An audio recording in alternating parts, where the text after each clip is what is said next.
Yo, yo, yo, bonus stream time. Hump day stream, here we go. Doing a little Commodore 64 today. I've been inspired by the 8-bit, man. Getting out my Mister, playing some Atari 800 games. I figured, like, why not do some C64 too, because my man, the Purple Hayesmaker, he freaking made a game. He made a game, and I was like, you know what, Hayes, why don't you come on, we'll play your game, check it out, talk some Commodore 64 for a little bit. Then I'll play some 64 games. It'll be a good day. It'll be good times. What's up, Dave Velociraptor? Poetic Android, what is up? Oh, I think Air Yuri in the hot tub. Hold on, I think Purple Haze is calling me. Hold on, guys.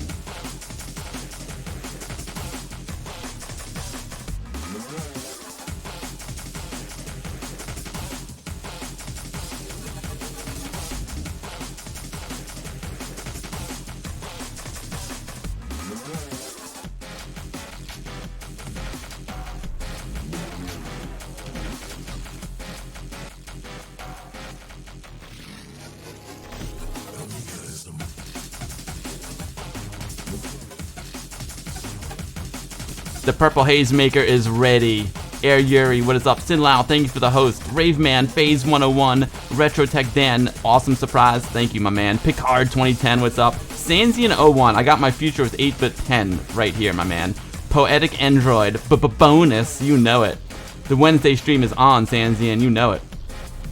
Haha, the Purple Hayesmaker. Hey, what's up? What's up, Judge Groovy Man? Andy Magic Knight, good evening to you. I'm so psyched. I'm psyched for some 8-bit. What's up, Book of Genesis? Brian6002, how's it going? Haha, Picard, that is the one and only Air Yuri. Alright guys, let's get this party started. If you're new to my streams, I always like to start off with a demo. We're going to do a new one. We're doing a Commodore 64 demo today. First place, BCC Party 2020, Stacked by Padua. Get your SID warmed up. Here we go.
Oh yeah, what is up everyone? A little surprise stream, a little hump day stream. Welcome everyone, thank you for coming today.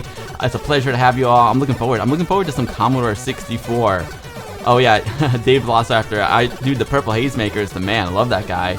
Judge Groovy Man, what's up? Andy Magic Knight, Rave Man Phase 101, Prince Phase 101, what is up? Oram is here, my man. How's it going, Oram? Great to see you. Picard 2010, that is the one and only Air Yuri. What's up, Book of Genesis? Great to see you. Brian 6002, what is up? Jost 80, my man. Hope all is well. The Purple Hayesmaker is in the chat and he's gonna be on the stream in a couple minutes here. Gabora, what's up, Gabora? Air Yuri in the chat, in the hot tub, in the stream, my man. Oh man, that was a good demo, right, guys? What's up, Drop Punk? It was pretty awesome, right? It's a brand new one. It came out February of this year. It's called Stacked by Padua. I'll drop the link to that in the chat for y'all, so you can get more information about that demo yourselves. Yeah, totally right. Drop Punk is really awesome. The Chiz Wicked, the one and only Chris Wicked. What's up, buddy? Great to see you, Chris. The Chiz. TMBTH, how's it going? Mystic Panda, I wish I made those visuals. I did not make those visuals. I cannot take credit for that. I will drop a link to the good folks who did make that. All I know how to do is play it. I'm like a musician, you know, like I'm not a musician. All I can do is play the radio. Like I'm not a demo scener. All I can do is play the demos. That was good stuff, right? What's up, ZX Becky? Great to see you. Welcome. Oh, and someone gave me a host too. Andy Magic Knight. Thank you so much for the host. It's a pleasure to have you all here today. Cyber Crane, what is up, Cyber Crane? Brother Bill, thank you so much for the host. Brother Bill, great to see you.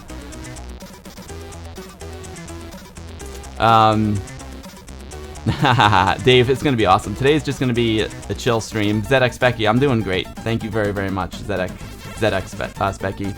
You never saw a C64 demo before, Oram? They're fun, right? They're really fun. Really, really fun. Yeah, all the visuals were demo scene stuff, Mystic Panda. Yo, Purple Hayesmaker, thank you for the host, my man. That was all demo scene stuff. I'm going to, thank you, Brother Bill, for dropping the link. We're gonna start the stream off. The plan for today's stream is Purple Hayesmaker is waiting in the wings. We're gonna have him on. Hayes, well, I'll give the introduction in a minute. So I'm gonna have a guest on first. Most of you probably already know the Hayes. We'll play his game, we'll talk to him about the game a little bit, talk to him about some 64 stuff, and then we'll play some 64 games. Today's just like a real casual stream, you know. I mean, all my streams are pretty casual, but today's gonna be extra casual, just kind of hanging out. I don't know, I just felt inspired. Like, I love doing the streams and I love hanging out with you all so much. My last stream was at my dad's house and that was amazing, and I hadn't streamed from my office in a minute, so I was like, you know what, I'm just gonna throw on a stream, you know what I'm saying? Thanks for the shout out to the Hayesmaker, Brother Bill. Thank you, sir. What's up, Maya82? Great to see you, Maya. I'm happy you're here too.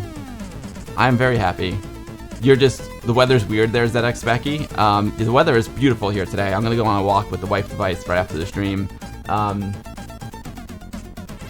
G Woundre, you like the shirt? I'm wearing, you know, this shirt is really special to me. What's up, Retro Red Rum? Bro, Bryce Health, what's up? This shirt is special to me because, you know, my wife is like not into retro at all. She's not into like computers or retro or anything, you know, or Amiga or Commodore 64, but she knows I really like it. So one day she was shopping in the store and she recognized Mario, and so she bought me the shirt, and it just kind of like warmed my heart, you know what I mean? Because like she knew nothing about it, but she was like really proud that she bought me like this retro shirt because she knows how much I love retro. So I love the shirt. It's really cool. And today is very appropriate to wear the shirt. I'm wearing the Mario shirt because we're going to play a game called Mario Cement Factory, which is a port by my man, the Purple Hayesmaker. We'll get him on in a second. Gozella, what's up, Gozella? McGeezer, I'm good, McGeezer. Great to see you, buddy. I hope all is well. Copyright coming for the shirt. Yeah, right, copyright strike. Exactly, Ari. Nintendo don't, right? Sega do, but Nintendo don't. Oh, man. Oh, Mystic Panda, you do visuals, and that's why you want to learn about that? Oh, Mystic, yeah, the demo scene stuff is amazing, and I love visuals. I love the demo scene stuff. I can't really make that many visuals. Well, I make visuals with cameras. That's what I know how to do. But so I'm an artist. I'm a professional artist, so that's why I can really appreciate the demo scene stuff. Yeah, dude. Let me drop a link. Oh yeah, the Berserk t-shirts and the Pac-Man t-shirts that Becky. Totally, dude. Totally. So here's a link to that demo. Stacked. So that's the link to where you can download that demo and check it out for yourself. Can I do this? Let's see. Boom. Boom. Desktop. Yeah, I got a new vibe going on today, guys, because of the Commodore 64 stuff. But yeah, here's the information about the demo. It came out this year. It was released at the BCC party number 14. I'm not familiar with the Commodore 64 demo party so much, but yeah, dude, it was awesome. Code was Dano and Doomed. Music was Toggle of Luna Art. Nice, dude. So there was 1, 2, 3, 4 folks that did the graphics. It was really beautiful. I like the song and I love the visuals. It was cool. It was fun to check out a Commodore 64 demo. Battle Bluebird. What is up, Battle Bluebird? Duke Donuts. How's it going, Duke? Great to have you here, Duke. Oh, Mystic Panda. You saw a demo scene from going to MagFest in 2019. Mystic Panda. I was there too, man.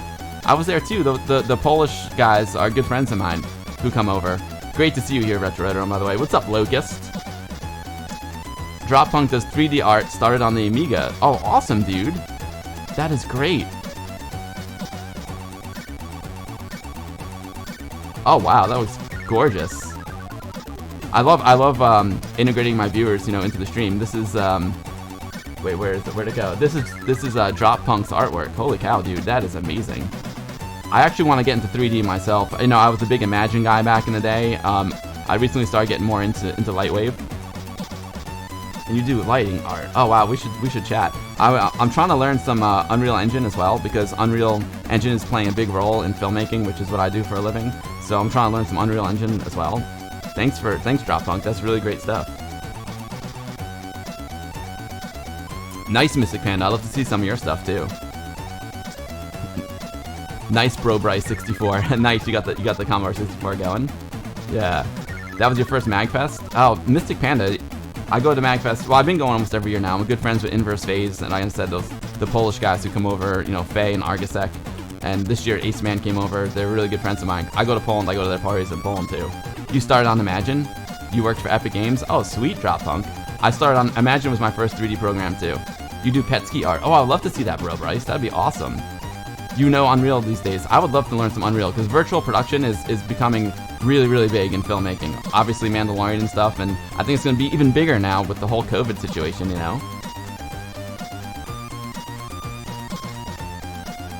You VJ'd at the Open Chip Space? Oh, that's awesome, Mystic Panda. We've crossed paths for sure then. That's amazing. I love MagFest. I hope it happens in January. I think it will. I don't remember Zoom. I never had a Spectrum, ZX Specky. Oh, you have VHS story clips of Mega Man Super Metroid. Sweet, dude. Drop Punk, thank you very much. Thank you very much. Yeah, the interview with the Hayes, QLGGIP. We're gonna get him on here. Shadow, what is up, my man? You guys ready for some Hayesmaker64? I see him over there. I think the Hayesmaker. I think he's ready. So I was just ready. Like I said, I just wanted to stream from Commodore 64 stuff. This is a very casual hump day stream, and whenever my friends do something cool, I like to talk to them about it and get them on the stream and hang out and help them promote their stuff. And my friends, the Purple Hayesmaker, I call him the Purple Hayesmaker. It's funny. He's Hayesmaker64 on Twitch. He's like the man. He's the Commodore 64 man here on Twitch.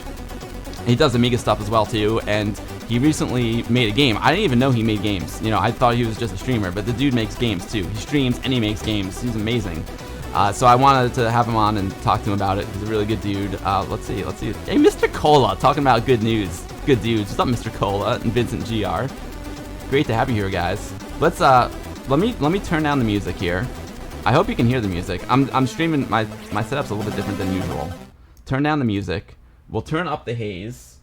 Turn up the haze, and let's see if we can get him on here. I see him. What's up, Haze? Oh, someone's muted. Let's see. Hold on here, maybe. Okay. Hi. There he is. Bill. There he is. Found the mute button. Nice. It's working. It's working, Haze. We got it working.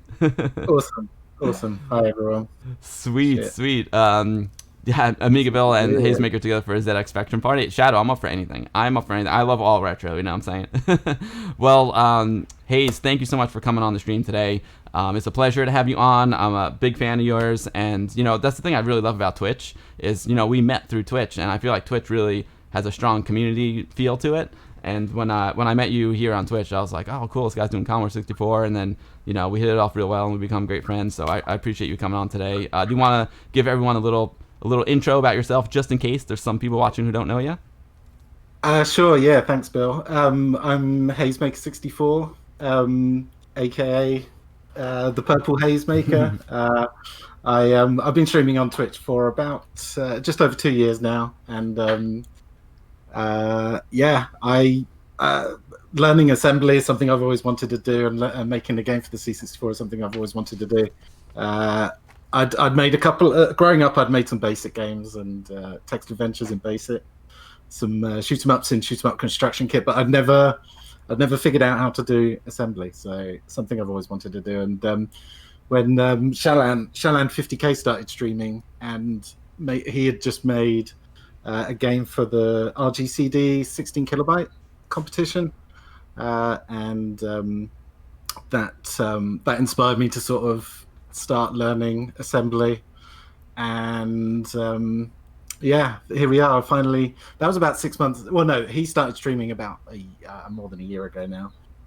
I started this game about 6 months ago, and it's finally released it. Congrats, man! You've already answered like every single question I have on this page. Yeah, nice job there, my man. So that's what I was really curious about, because you said you did some simple basic programs. I found a disc. I'll show you. I want to get some Commodore 64 cred as well. I got my 64 here, and I got my little collection of games I want to share with you and show you. But I was curious because you said you made some basic games. I did some very very basic games in my day. But so learning assembly language was always, I guess, a dream of yours, and this is your first assembly language game. Is that correct? Yeah, exactly. That's awesome, dude. So like I'm curious about that, because basic, for those watching, there's high-level languages, right, and low-level languages. High-level languages are more English-based, and like the computer kind of helps you along a lot. But a low-level language, like assembly language, man, you're hitting the CPU directly and the chips directly. So like, where do you like even start? Because when I see an assembly language program, it just looks like a bunch of like numbers and letters to me. I have no idea what's going on. So that was probably what stopped me doing it growing up, because I knew I had a computer that I could type basic in, and I could get books or magazines, and I could type the program, and I could hopefully make something run. Sometimes happened that it wouldn't run or whatever, and I'd spend the time debugging it. But I never really I read about machine code and assembly language. I think most of the magazines that I read used to call it machine code, and it just seemed like something that I just didn't know how to start or do any, even type a line of assembly or machine code into the computer. There was no sort of magazine. No, there was no internet to look up that stuff easily, and it's just something I never did. Now with the internet, there's tutorials, and you can pick it up, and there are tools that you can. I'm a programmer for like, I don't know, 12, more than, I don't know how many years, since about 2006. 14 years I've been programming, mostly websites and games for the web in JavaScript, and tools that I used to program those things in can also are the same tools you can now write assembly language in. So I'm already familiar with the tools to write. That makes sense. So you have a background. Yeah. You know the basics of how computer programming works. You just had to make the jump to assembly language. Exactly. Right. And now with the internet, there's a lot. You're right, because I remember I learned basic by like programming games and programs that I would find in magazines, and I'd like type them into my Atari or my Commodore 64, and they usually wouldn't work because I would type something wrong.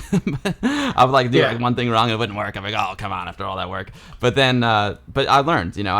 I like understood the code and I learned from it. I never became a great programmer, but it was not even a good programmer. I was just like a hack, but it was fun. I didn't care. I was having a good time.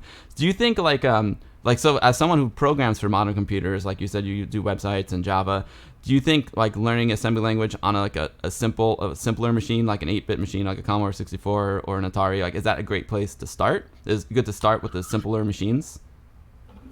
For me, it wasn't. For me, it was, there's so many tools on PCs to make the whole job as simple as possible, and modern transpilers rather, and modern IDEs are just so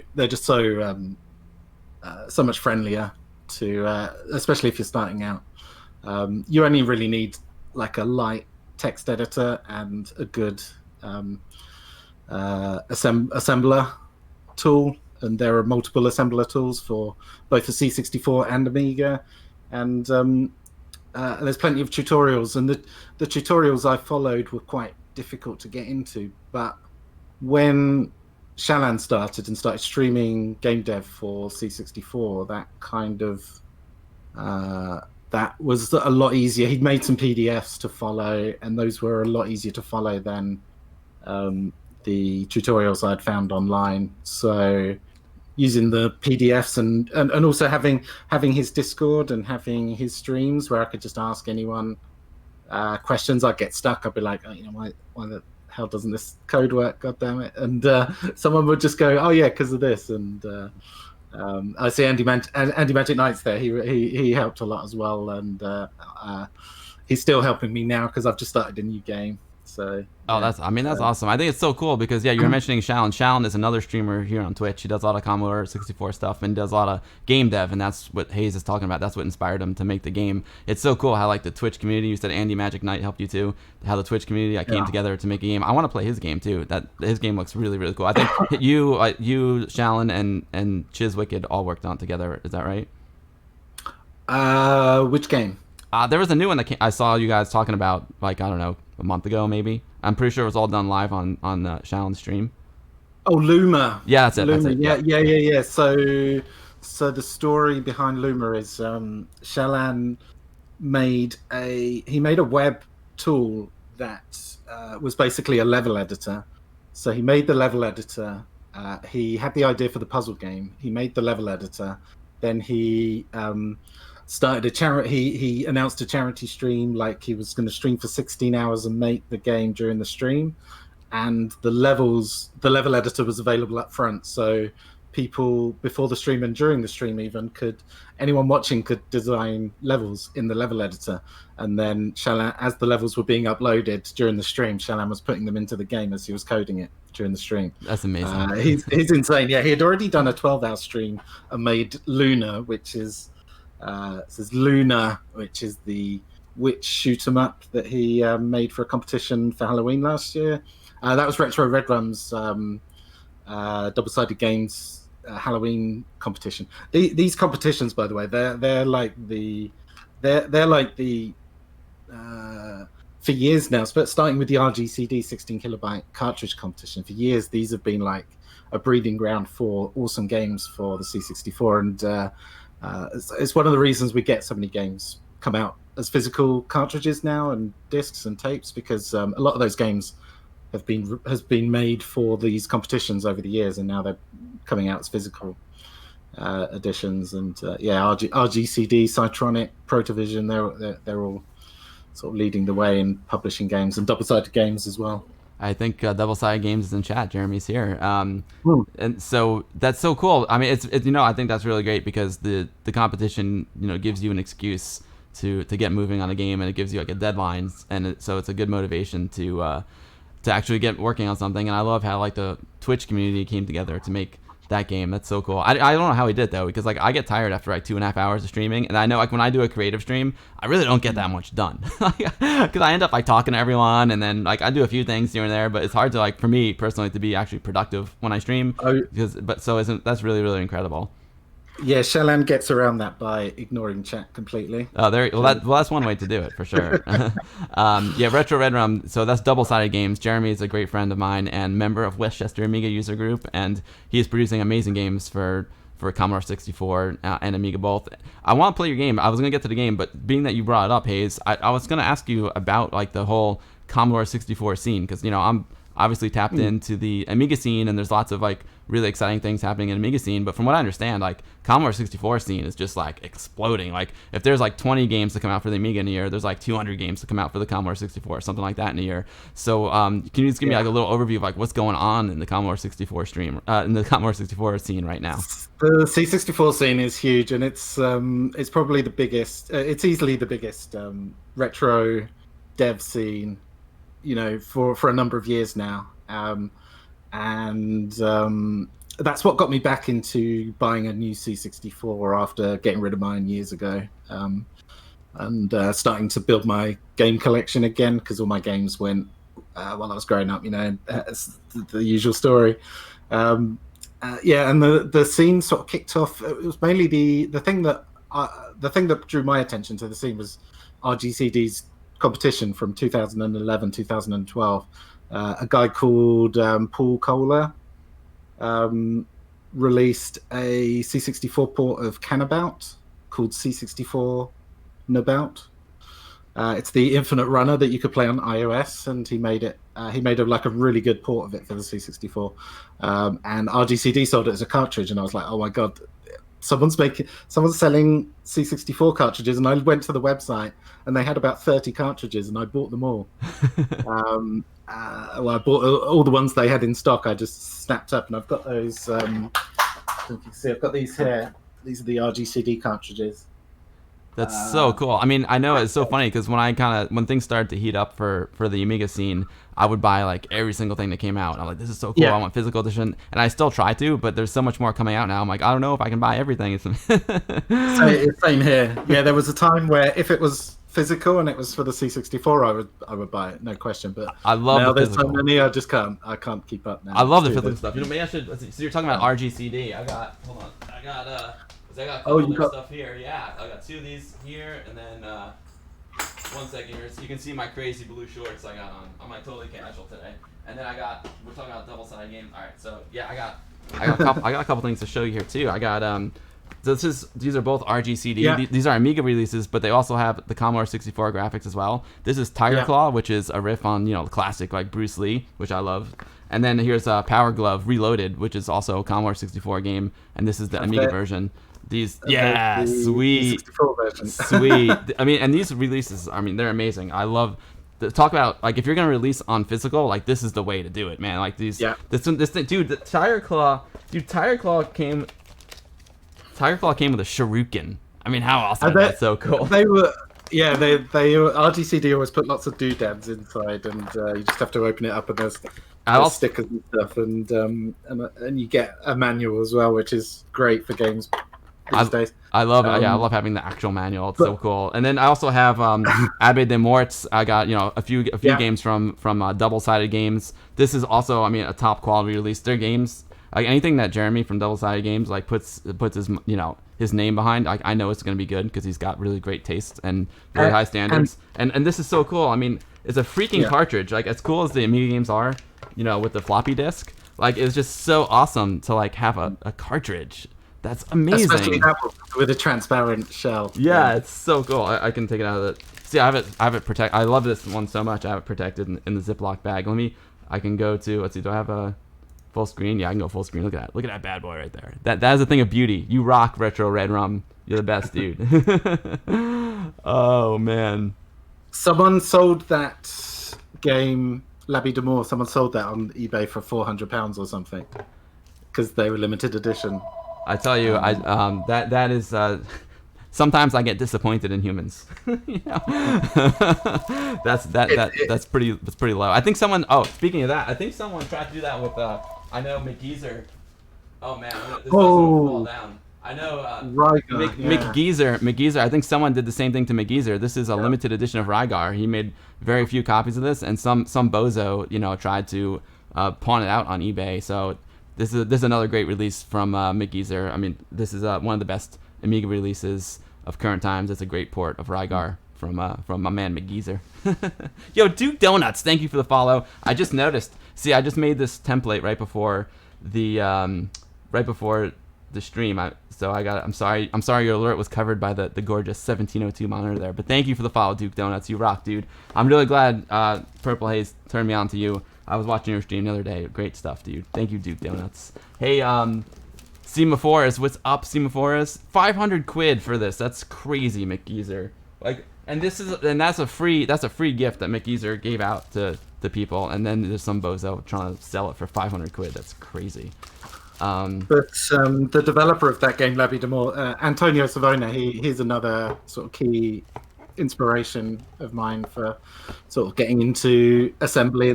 He was doing assembly back in the day, but mainly like he had some cheats that were published in Zap. He's from Italy, so I think it's Zap Italia published some of his cheats, and he did some demos and stuff. But he got into game dev around for the RGCD 2013 competition, and he won the competition that year with his first game, P0 Snake, and that was such a great game. You know, it had it was just a single button game. It was like a snake game, but with one button, and you had to control the snake with one button. But it plays great, and it's so fun. And I streamed a lot of that when I started on Twitch as well, just from my phone while I was going to work. Very nice. Yeah. Doom Noob is asking what the CPU of the Commodore 64 is, and was it used in the NES and a bunch of the other consoles at the time? Are you asking me? He's asking you. He's asking us, and I'll let you answer it because you know better than me. It's a 6502, right? I'm not an expert, but both the NES CPU and the C64 CPU are both 6502 compatible CPUs. They're not identical CPUs though.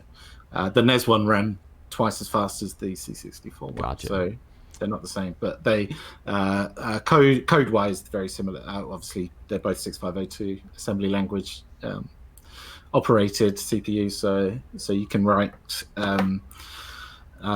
You can use the same opcodes, assembly opcodes. For NES and C64, but then again, the C64 has custom graphics chips, so you couldn't just take a NES game and make it run on a C64. Got you. Yeah, and the 64's got the SID, man. It's got custom, trying to get in custom like the Amiga. Yo, what's up, Dadler TL? Yeah, man. I'm psyched that we're both on the same stream together. It's fun. I like your shirt too. We're both rocking Mario shirts too. Yeah. Speaking of Mario, I think it's time to take a look at your game, Hayes. So I'm gonna use. So I do I do have a real Commodore 64. I got the bread bin, and I got a Commodore 64C. The 64C was my daily driver back in the day. But for today, just because it was easier for me to get ready for the stream, I'm going to use Commodore 64, C64 forever to play the games. Thank you. Okay. Thanks for the follow some more. It works well for the streaming, and I like it. It's nice and easy to set up. I can't wait to get the 64 cooking on the Mister. I fired it up last night thinking I'm gonna play all the games on the Mister, and then I realized I didn't know how to make the asterisks, so I couldn't load anything. I looked at the keyboard map online and I have to figure it out. I don't know if this is my keyboard or what's up. So yeah, asterisk is about where your square brackets are. Oh, but you have a US keyboard, so I don't even know. Yeah. So I have to look into that.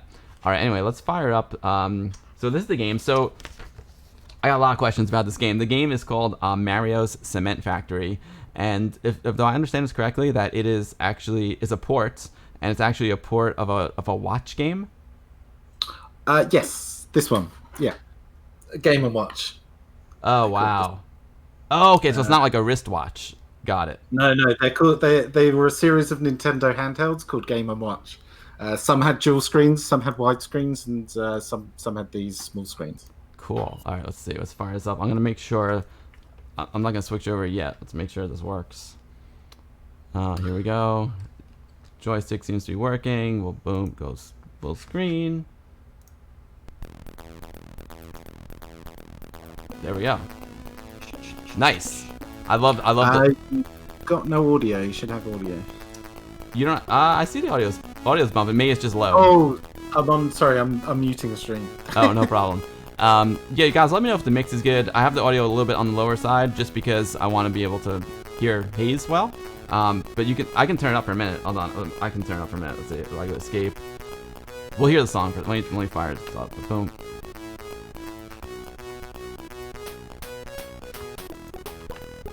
So I think the musician is in the chat, or it was earlier Prince Phase. Well, the Phase 101 team did the music.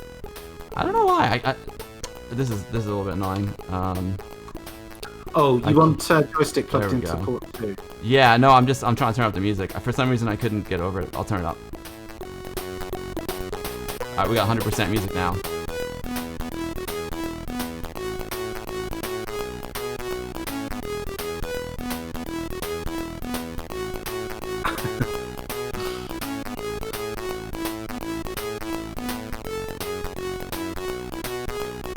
Nice one, guys. I'm gonna take it down.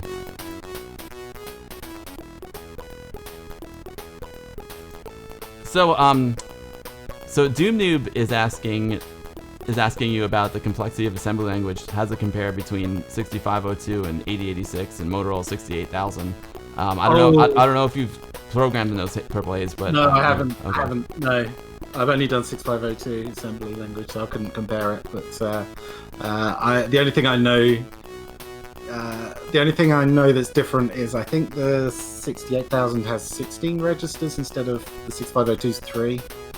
Registers are like temporary storage for variables and things. So as you're making your game, you want to store things like player position or whatever. You get registers to do that for you while you're running subroutines. You want to store things temporarily in a register, and you only get 3 of them to play with the C64. The Amiga, you get a lot more. Got you. So I'm looking at the splash screen here, and so you did the programming, obviously. Did you also? You said someone else did the music. Yeah, you can open the credit screen there, press fire on the flashing credits, and it'll tell you Phase 101. Oh, right on. Oh, and Richmond Mike too. It's awesome. I love vegetables. It's great. That is cool. Another double-sided game classic. Yeah, good stuff, man. So 3 of you got, and so you did the graphics as well. Cool. So you drew this yourself. One of my viewers, Zupadan, or one of the viewers of the follower of the Commodore streamers, Zupadan, he does a website called muckdraw.xyz, and or XYZ for you guys. It's a website that lets you import PNGs and convert them to C64 graphics. So I did that for the picture. Which is just the drawing of Mario in the truck and the cement. That's from the cover of the Game & Watch, Mario Cement Factory Game & Watch, which I don't have. I don't have a box, so I have to get the image online.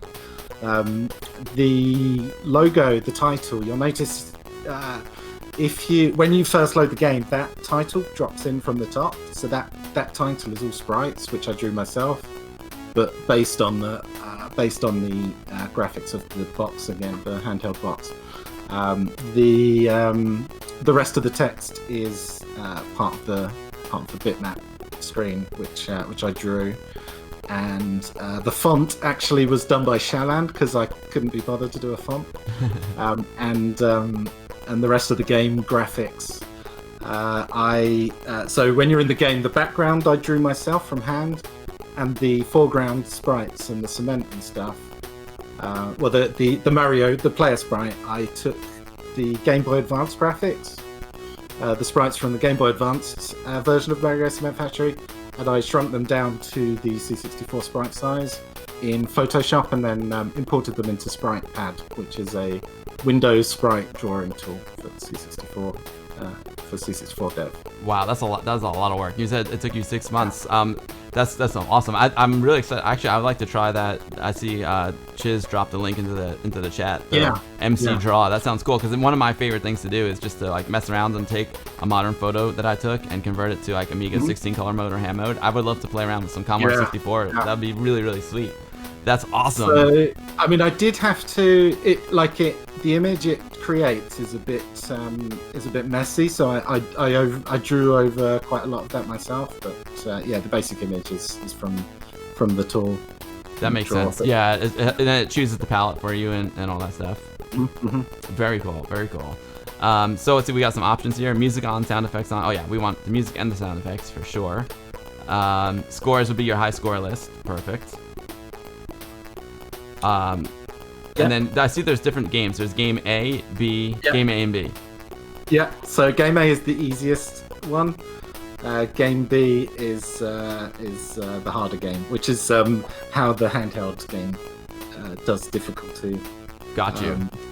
Yeah, I'm gonna stick with game A. Now, there it is. If you look at if you look there, there's two little buttons. The top one is game A. The bottom, the game A and game B are options there, so that lets you start a harder or easier game. Very cool. Why did you choose to do this game? Why did I choose this game? So this isn't my actual handheld that I had growing up, but I did have this game growing up, and it's my favourite Game & Watch game. And what inspired me to start the project is a guy called Mad Beagle, who is one of Shallan's viewers. He is a really good game dev doing Unity PC indie games for his itch.io page, the website itch.io. He's done loads of games. If you go to his page, he's called Arla Games on itch.io, and he's done loads of games. And he just joined Shallan's stream and watched a couple of episodes, and then in a single night ported Donkey Kong Jr., the Game & Watch game, to C64. Having never done a game in 6502 assembly before. Oh my god. He just did it in a single night and put it on itch.io and put a link in Discord, and I was like, oh, I can do that. I could do that in a week maybe. And it took 6 months. I just started that day. And he open sourced his code, so I actually used his code as a base for my game. So when you join the game, the border of the game is exactly the same as Mad Beagle's Donkey Kong Jr. Game & Watch game, and he's done about 5 or 6 C64 Game & Watch games now. Wow, that's pretty awesome. I can't believe he did that in a day. It shows what a pro can do, you know? It shows. That's amazing. Hey guys, if you have a question for Hayesmaker64, do at Amiga Bill in the chat, and I'll ask him, or you can also do at Hayesmaker64, and I'll see it. But if you do at Amiga Bill, I'll be able to see it and ask him. All right, let's play the game. Play. All right, here we go. I don't know how to play. I don't know how to play Hayes. Oh, you don't know how to play? No. So left and right moves you left and right, and fire button operates the lever. The idea of the game is to pour the cement to the lower hoppers and then into the trucks. So you've got to operate the levers on all the levels. The cement didn't pour down because you.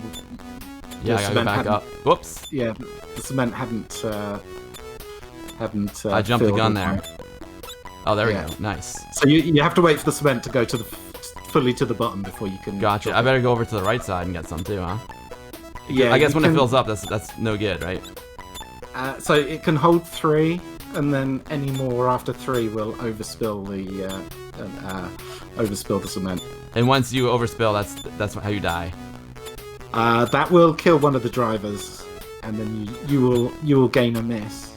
Yikes! This is fun. It's so simple. The concept is simple, but it's already this is super fun.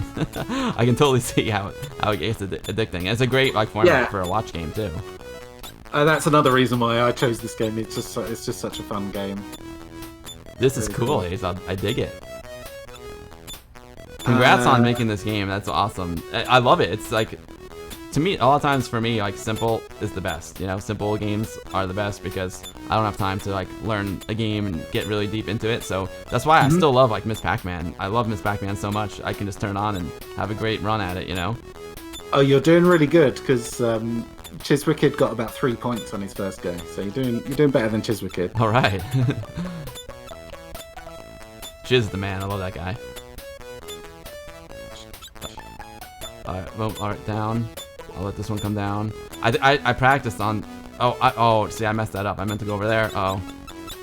So Dave Velociraptor's asking if I'm going to do another game, and he already knows what game that is. So there's a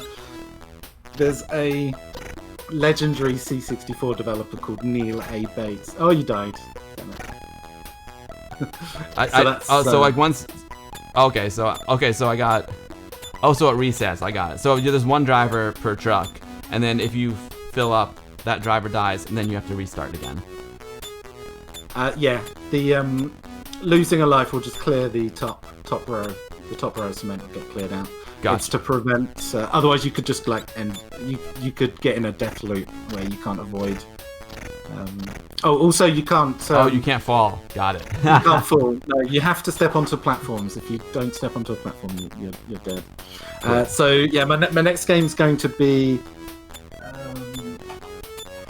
a port of this game, which is called Cockatony Wealth, and it's a sort of obnoxiously difficult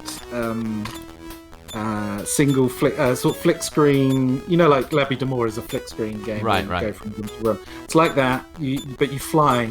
You've got wings. You're a man with wings, and you fly around trying to look for items and collect all the items in each level.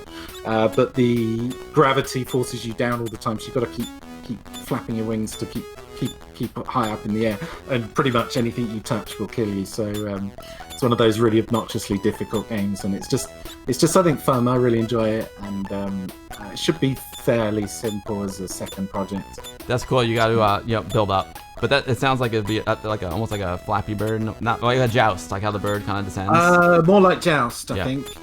Yeah, not so much Flappy Bird, because Flappy Bird's like a scrolling game, but this doesn't scroll. Got it.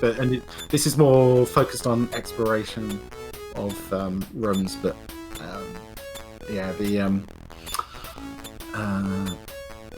the inertia of the player is a bit awkward to get used to. But I think once you get used to it, I think it's fine. It's cool. So you've got the game dev bug, Hayes. I like it. Yeah. Well, especially with lockdown and stuff, I can't do anything else. So I just it kind of forced me to put a lot of effort into getting this done. Because while I was going into the office, I was going to like the pub and doing this in my lunch break. Very cool. Nothing better than getting work done at the pub.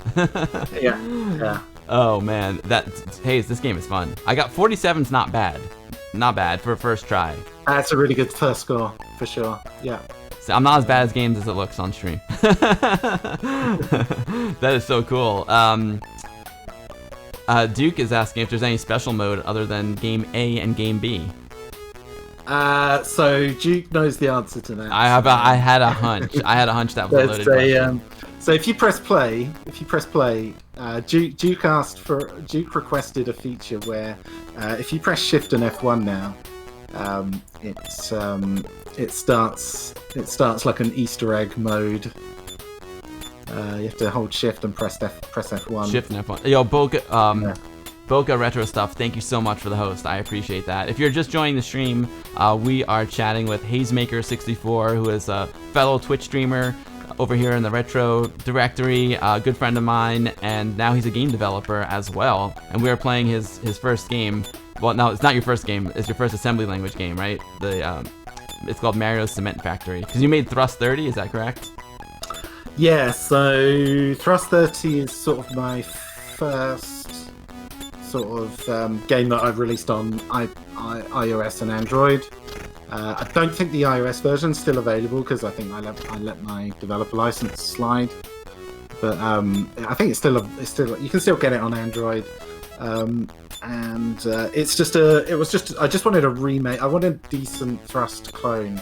Thrust is a classic 1986 game on the C64 and other systems, BBC Micro as well. It's one of the all-time great arcade games, and I really like it. It's really popular, and I wanted a decent version on my iPad, and I found a few ports on iPad, and they were all terrible, and I thought I could do better than that, so I started writing it that day when I was in bed looking for a good Thrust clone on iOS, and I made Thrust 30. It's not so good on mobile, but it's okay on iPad, and it's good on web. It's really good on web, but I need to improve the touch controls, because on a phone there's like really small touch controls. But iPad's fine. I mean, that's pretty resourceful. Like you wished there was a good version of Thrust and there wasn't, so you just went and made it yourself. That's pretty amazing. Yeah. Oids is a great game. Yeah, totally, Dave. I'm not sure what Simu4 is asking.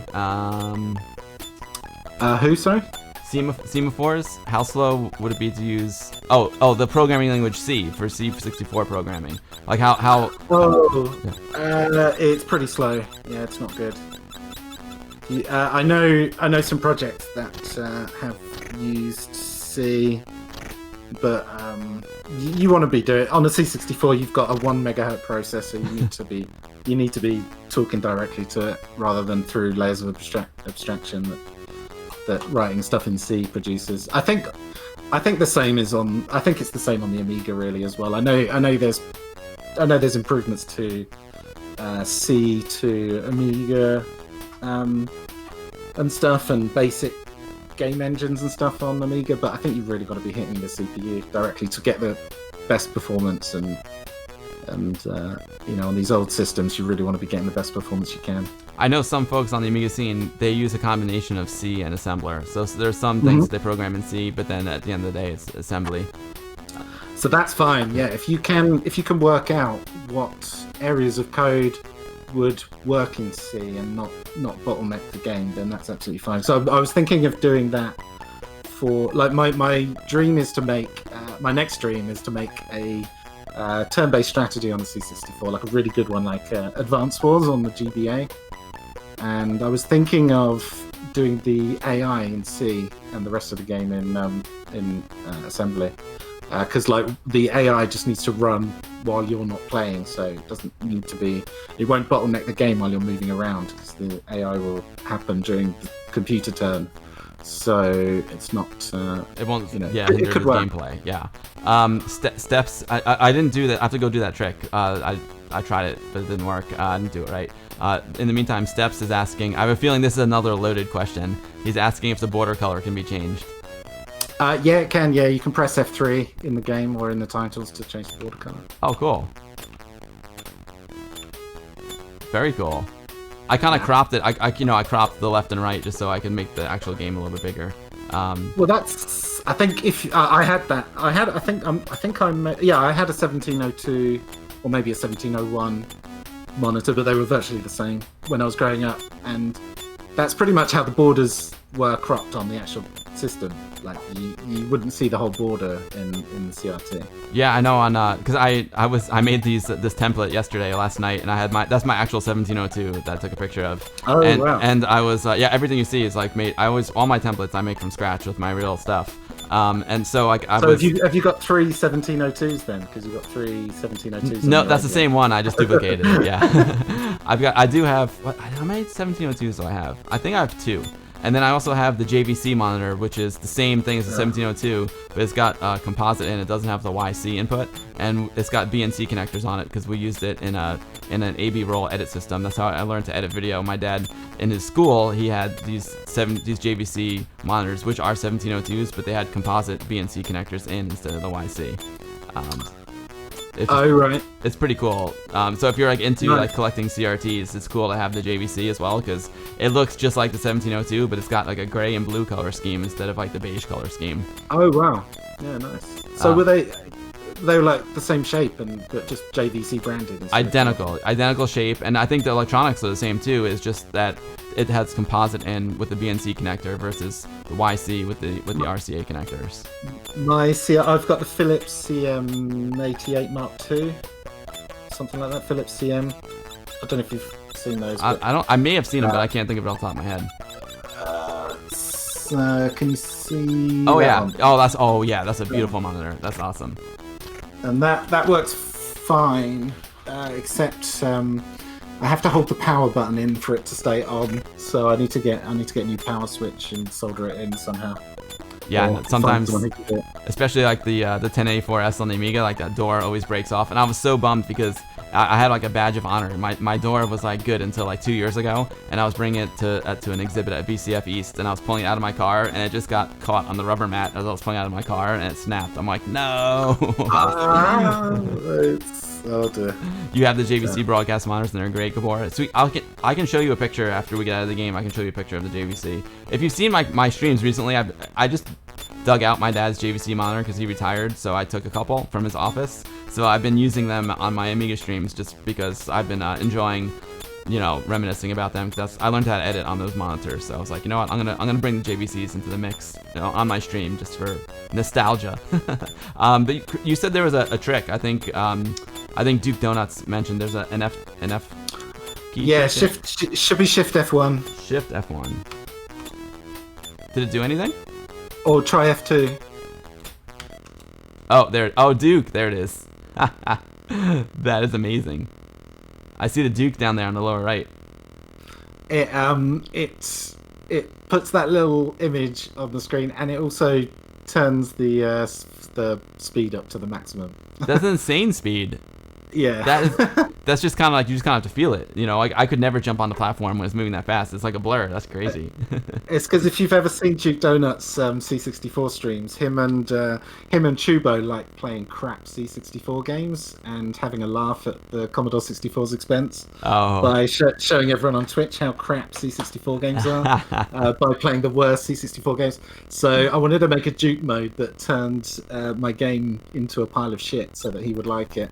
That is hilarious. Yeah, there are. I'm joking. Duke Donuts plays good games. That's hilarious. Maybe this would be a good segue. I don't know. Do you want to see my little Commodore 64 collection I got here? I got excited because, like I said, my dad retired and we cleaned out his office, and then I parlayed that in cleaning out his house now. So I'm like trying to get all my retro stuff together, So this was I had more Commodore 64 stuff in the in my collection back then, but this was kind of like this is one of the cases that I found, and I got some good stuff here, Hayes. Nice. I don't know. I was gonna play a game called Hazy or Clear. If you like the game, it's hazy, obviously. If you don't like the game, it's clear. So I just have a couple of games here I could show you if you were. Oh god, yeah. Haze. What have I got to say? Hazy is good. And hazy. Hazy, yeah. And clear is bad.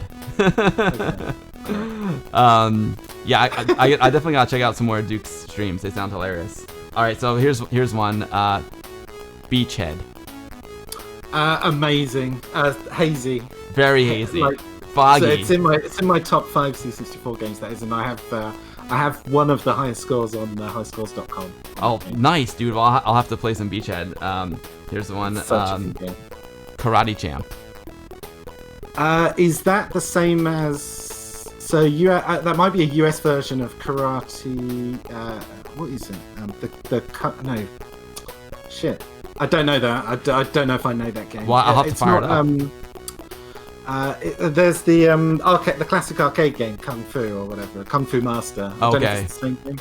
I think Karate. I haven't played it. I literally haven't played it since 1980, whatever. So I'm not even sure. But this is interesting.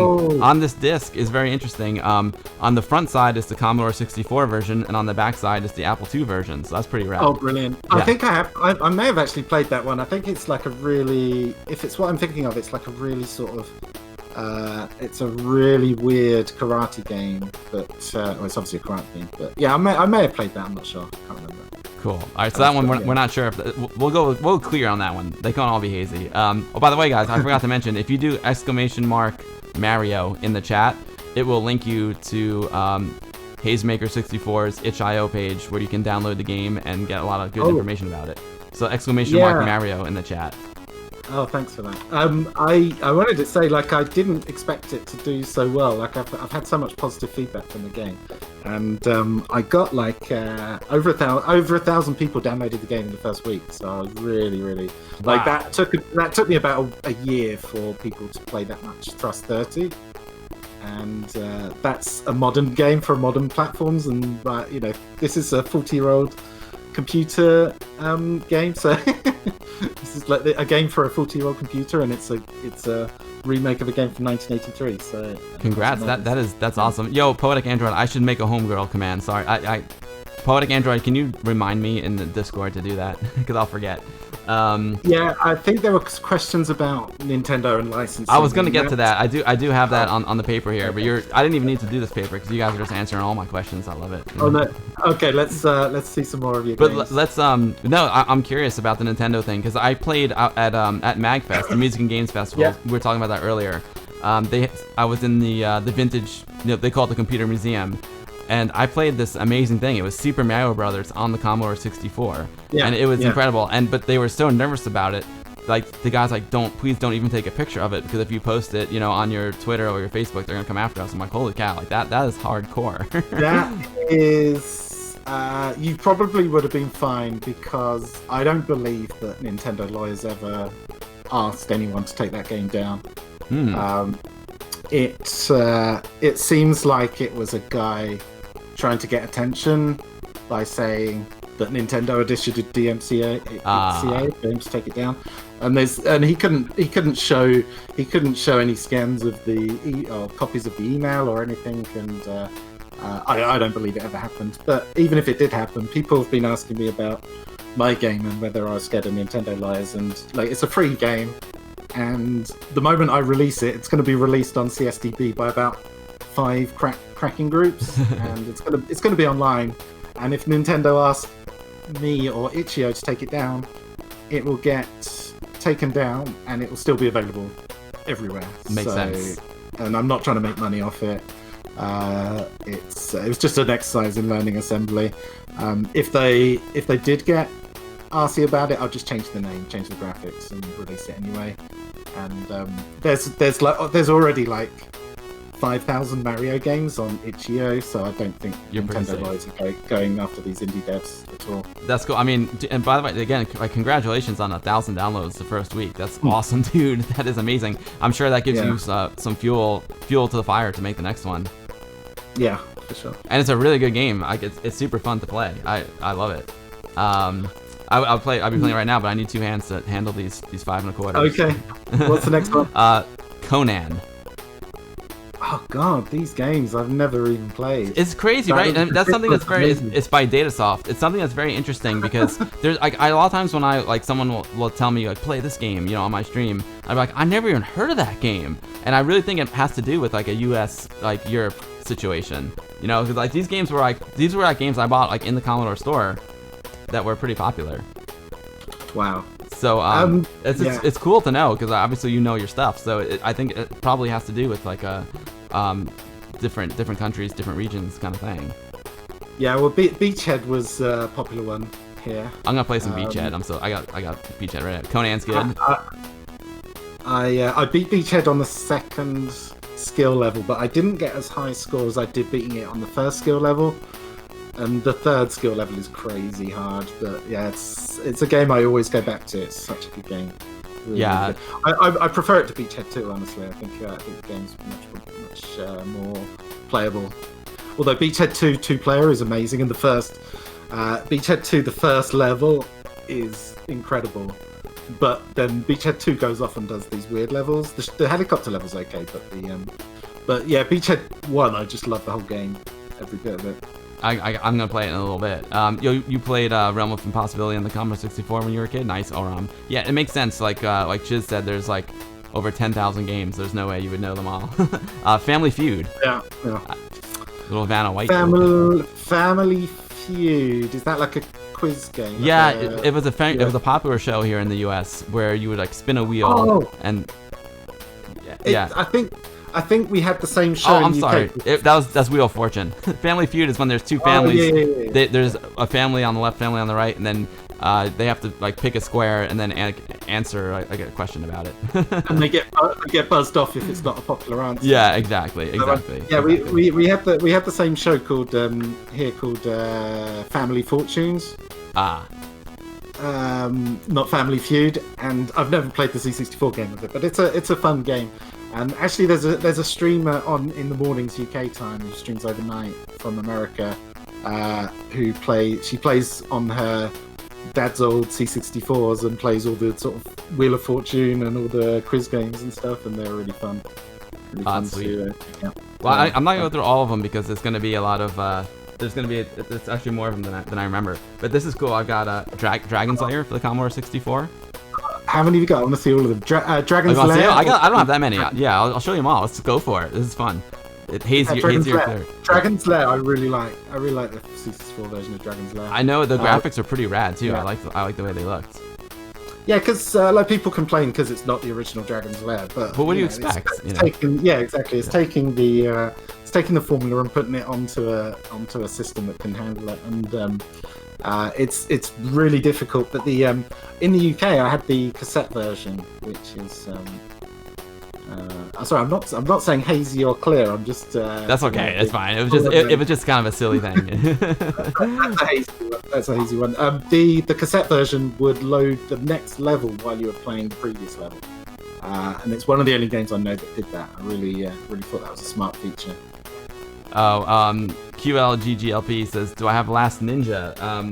I don't know if I have a physical copy of it, but I do have Yi or Kung Fu too. Do you have any of the boxes? Yi or Kung Fu's an amazing game. This is Yi or Kung Fu too, but Yi or Kung Fu might be my all-time favorite like Commodore 64 game. I love it. So I think Yi or Kung Fu 2 was like Yi or Kung Fu 1, but on multiple screens. Like you had to sort of, they kind of did like a Barbarian 2 type thing. You had to walk around and. Right. I know. sorry, QLGGLP. I don't get the sub.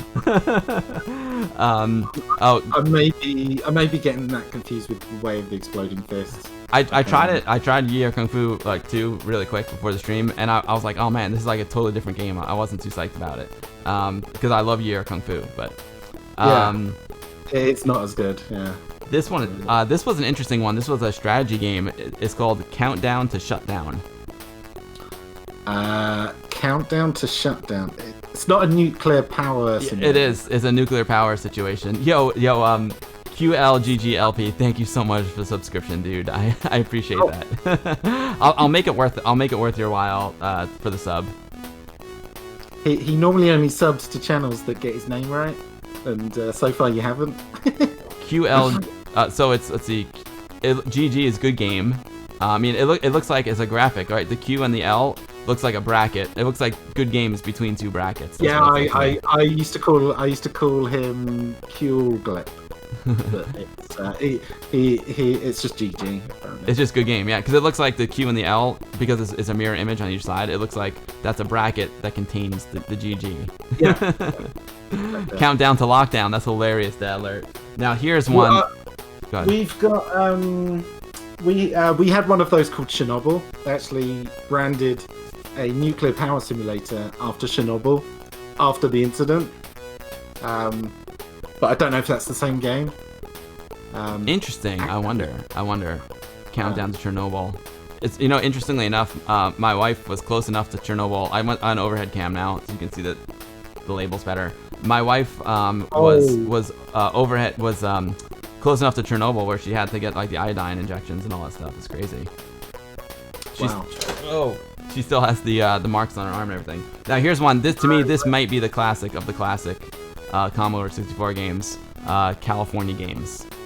Yeah, brilliant. Yeah, amazing. I've got the cassette version here. Oh yeah.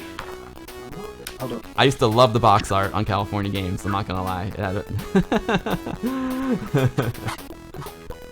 Countdown to Shutdown is tough. Hey, what's up, Gunstar Hero? How's it going, man? You know what I need to do? For the next time? I got a retro tank. Hayes, I got a retro tank. So maybe what I should do, I would love to do another Commodore 60. Oh, that's beautiful. Chernobyl and California games. That is awesome. The Chernobyl box was sealed. I opened it. I opened the seal so that I could play it. Very cool. Yeah. Which one is it? Countdown to Shutdown also was a double-sided situation, which is cool. So that your one is Activision. This one is US Gold. So I guess it's a different game. Interesting. I have to get my floppy drive fired up and we'll play some of these. Super Cycle, epic Super Cycle. That one I didn't play. Don't know that one. I think it's like obviously it's like a motorcycle game. I'm trying to remember if it was like the Sega game. Oh my God, Afterburn. Not Hang on. I think it was like Hang On. But Hang On. Yeah, I have to. Yeah, exactly. I think it's like that. But I don't quote me on that. Now here is one of my. When I think of the Commodore 64, I think of California games, and this one. This is Skate or Die. Oh, that's brilliant. Yeah, awesome game. I love Skate or Die. Back when EA made good games. Yeah, Skate or Die. I played 720. I don't think I played Skate or Die. Oh, we'll have to play it, because the thing that's funny is Skate or Die is kind of like a skateboard version of Summer Games or California Games. Yeah, where there's like different events, and then you can like choose the event. It's pretty rad. Where's my overhead? There, boom. I can show you the freaking Skate or Die, baby. I love it. And there was a bad guy named Lester. Oh, it was so cool. I love Skate or Die. I was a big skateboard kid back in the day. I mean, mostly BMX bikes, but they kind of go hand in hand, you know. Oh gosh. I tried getting on a skateboard once and fell off. Epix did make the Atari links. You were right, Grytori. Russian Attack. Green Beret, that was known as here. Brilliant game. Yeah. And then I had it on the NES, and it was great on the NES. It's pretty. I don't know what's better, the NES or the C64 version. They're both good. The C64 version is hard as nails. It's a really difficult game. Like I couldn't beat it even with infinite lives. Wow. Trying to cheat my way through it, I couldn't even beat it. And it's such a hard game, but brilliant. I really love it. You know the guy who did Hang On for the 64? Nice. That's awesome. Oh, Ski or Die. Yeah, I never played Ski or Die. Interesting. The Amstrad floppy version of 720 came with a tape with the soundtrack, so you could play as you... Oh, that's amazing, Retro Red Rum. That is very, very cool. Oh, yeah, lots of games. Oh, quite a few games did that back in the day. Like Outrun had the audio music with the game. It's such a classic song, too. Skate or Die. You guys like... I have Skate or Die ready to go, because I'm dying to play some Skate or Die. This one is a betting game. This one you might not have heard of. On Track Racing. I haven't played that. Who's that by? It's by GameStar. GameStar also did like Atari 8-bit games like Star League Baseball and Star League Football. I don't know that game. Do you have any of the boxes or just the discs? No, I just have the discs, unfortunately. Okay. Yeah. Now here's this is one of my first programming things I programmed. This is a rock identification program. So you could you would get a rock. I learned in earth science. You would get a rock, and then based on like the color, and they called it cleavage, which is like the number of sides that it has, you could identify what type of rock it was. So you could. If it's got cleavage in it, you might not want to stream it. Of course, that was my favorite part of the rock. But it was so Duke Donut's hilarious. It was so funny though, and Beavis and Butthead were big back then too when I was in high school. And when the teacher's like, "The rock's cleavage," everyone was like giggling. That's a Tubo emote, the player of C64 jank. So hilarious. I've got Beavis and Butthead episodes on Laserdisc. Here's one. This one is Mastertronic. Again, this is another two-sided one. Side A, Commodore 64. Side B, Atari 800. It's called Ninja. Oh, Hazy. Oh, it's a good one. Yeah, huh? Ninja was great. I was a big fan of Mastertronic games growing up because I didn't even know they sold discs. I only saw their tapes, and they're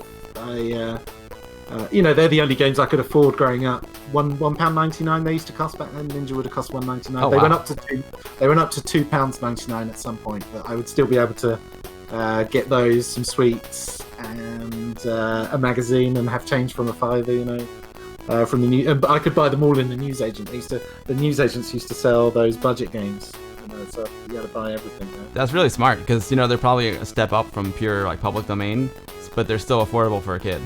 Yeah, and some of them were incredible games. Like a lot of them were bad, but even the bad ones would normally have like a Rob Hubbard soundtrack that you could just load up and listen to the music, even if there was a bad game. Oh, that's so cool. Yeah. This is a classic. I played this on the Atari 800. So you can't really, the label is just a dot matrix printing. But Castle Wolfenstein. Oh, that's the original. The OG, game. Man. That's the original. Yeah, Hazy. And it's got a great speech as well that you've got to play on a bread bin. Oh, very cool. Yeah, it's got Commodore on the front and Atari on the back. Just like, it's wild how I didn't realize how many of these games had Commodore on the front, Atari on the back. That's really cool. I don't ZX Becky. I'm sorry, I don't. Do you have Lore of the West? No, let's see. We'll see. No, I don't. We're getting towards the end of my collection here. Just the box. I had more in the collection, but this is just the box that I found. Here, I was a big sports game guy. I still love sports games, and this is Hat Trick. It's a hockey game on the Commodore 64. Hat Trick. Ice hockey, I guess. Yes. Never played any ice hockey games. Yeah, it's a good one. It's a really good one, and it's got. I'll go to the overhead cam. It's got some cool artwork on it too. It's got It's got this hockey dude. There it is. Boom. Captain Commando. It's a Capcom. Yeah, it's a cool one. Hat Trick's a good game. Really good game. Oh, it's a Capcom thing as well. Wow. Ice Hockey is great. No, it's different. It's different than Ice Hockey on Nintendo. There was a game similar to Ninja called Kendo Warrior. Raid over ZX Spec. Yeah, Raid Over Moscow is a classic, and I actually have the Amiga version that Iraq just did as well. Let's see, did I miss something? I got some blanks. Okay, here we go. Yeah, this is called Bmx Trials. I told you I was really into BMX. This is Bmx Trials. I never played that one. I had Kickstart. I grew up with Kickstart and Kickstart 2, and I love those games. If there's anything like those, it'd be... It's another Mastertronic. Let's see. I've probably got that in one of my lots. Yeah, it's another. Whoops, over there. Yeah, it's another Mastertronic 19. Oh wow, 1996. This one's pretty new. Oh, so that's got 2 games on it. It's got 1985. Oh, there it is, 1985. Yeah, BMX Trials and 1985. It's a 2-for-1. Yeah. Yo, Gryatori, thank you so much for the follow. I appreciate that very, very much. Welcome to the stream. Today is a fun, casual stream. I'm streaming with my buddy Hayesmaker64, who's a fellow streamer here on Twitch. I normally do Amiga stuff, and I normally stream on Sundays, but I was feeling I was in the mood to stream. I was in the hump day stream, so I was like, let's do it. Thank you so much for the follow. I appreciate it. So mostly you'll see Amiga stuff with me, but every now and then I do some other stuff too. I did some Atari 800 over the weekend with my dad, so lots of cool stuff. What's up, Ash? Great to see you. Ash, I know you like the shirt, Ash. Ash is our resident Nintendo expert, an amazing streamer as well. We're playing today with my friend Hayes. If you're just joining the stream, like Ash, Hayesmaker64 is a Commodore 64 and Amiga streamer here on Twitch, and he made a game called Mario Cement Factory. It's a port of a watch game, an old Nintendo watch game, and it's really, really cool. It's his first game in assembly language on the Commodore 64, and he did an amazing job. And we're gonna play some commercial released Commodore 64 games in a minute or two here. Thank you. I'm doing great. I'm doing great, Ash. Thank you. I hope you're doing good too.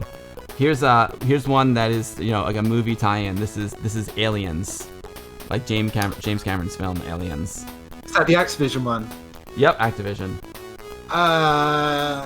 Very hard. I could never get into it, but it's one of those games I still want to get into it. It looks really good. I just never worked out how to play it. I don't think I had an original copy growing up with a manual and stuff, so it's one I want to sort of read the manual, play on stream, and try and get through it. So it looked really good. So I'm gonna say Hazy for that one. Nice. So I mean, that does it for the games. I do have a couple other interesting things. I have a copy program. I used to copy discs. It's called Copy 264 and 128. Of course, it's a copy of it. Oh no, here, this is the original software here.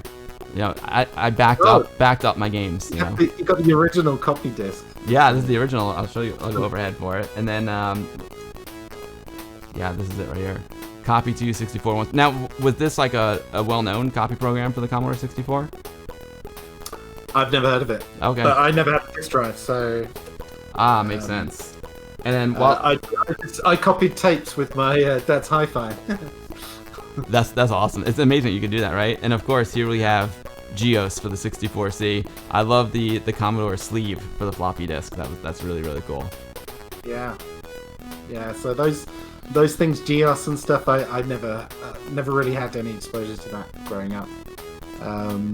The cassette thing is really cool because you actually had the ability to download wirelessly games in the early 80s because there was like a radio broadcast that broadcast game code, so you could press record on a tape while it was broadcasting and record games off the radio. So you actually had wireless download in 1981 or whatever. That's incredible. I learned about that when I went to Ami Party in Poland. Apparently, like the government used to like broadcast games overnight, and it was all like cracked games.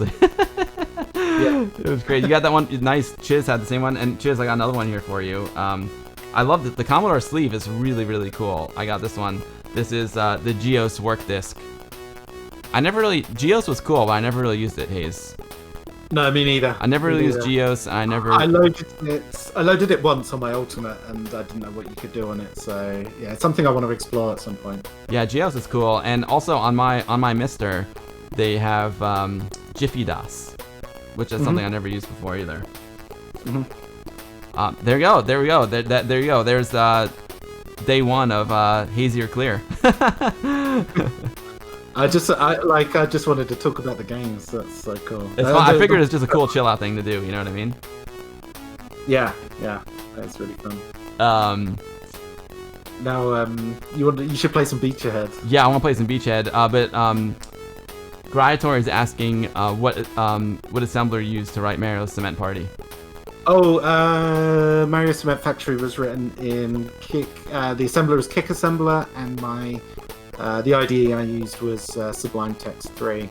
So just Sublime Text 3, Kick Assembler, and Vice, and C65 debugger. Now it's in the crazy mode. I'll play the game one more time since we got some new viewers, so people can check it out. You could just die quickly or press Shift F1 or F2 or whatever it was. Okay, let's see. Okay. Oh, here we go. So for all the new viewers, like Ash, she's a big Nintendo person. This is Mario's Cement Factory. Hayes. Oh, you lost a life in Duke mode, so you might want to start again. I don't know. That's cool. I'm just showing them the game. It's a really cool game. It came out. Can you show the watch again, Hayes? Because that thing is super cool. The Game & Watch. Yep. The Game & Watch is this. That is so cool. This is the original handheld, and I tried to make the game as authentic as possible to the original handheld. I haven't done it yet, but I'm going to implement the watch feature at some point, so it will be able to tell the time. Because the C64 has a clock, but it's not battery backed up.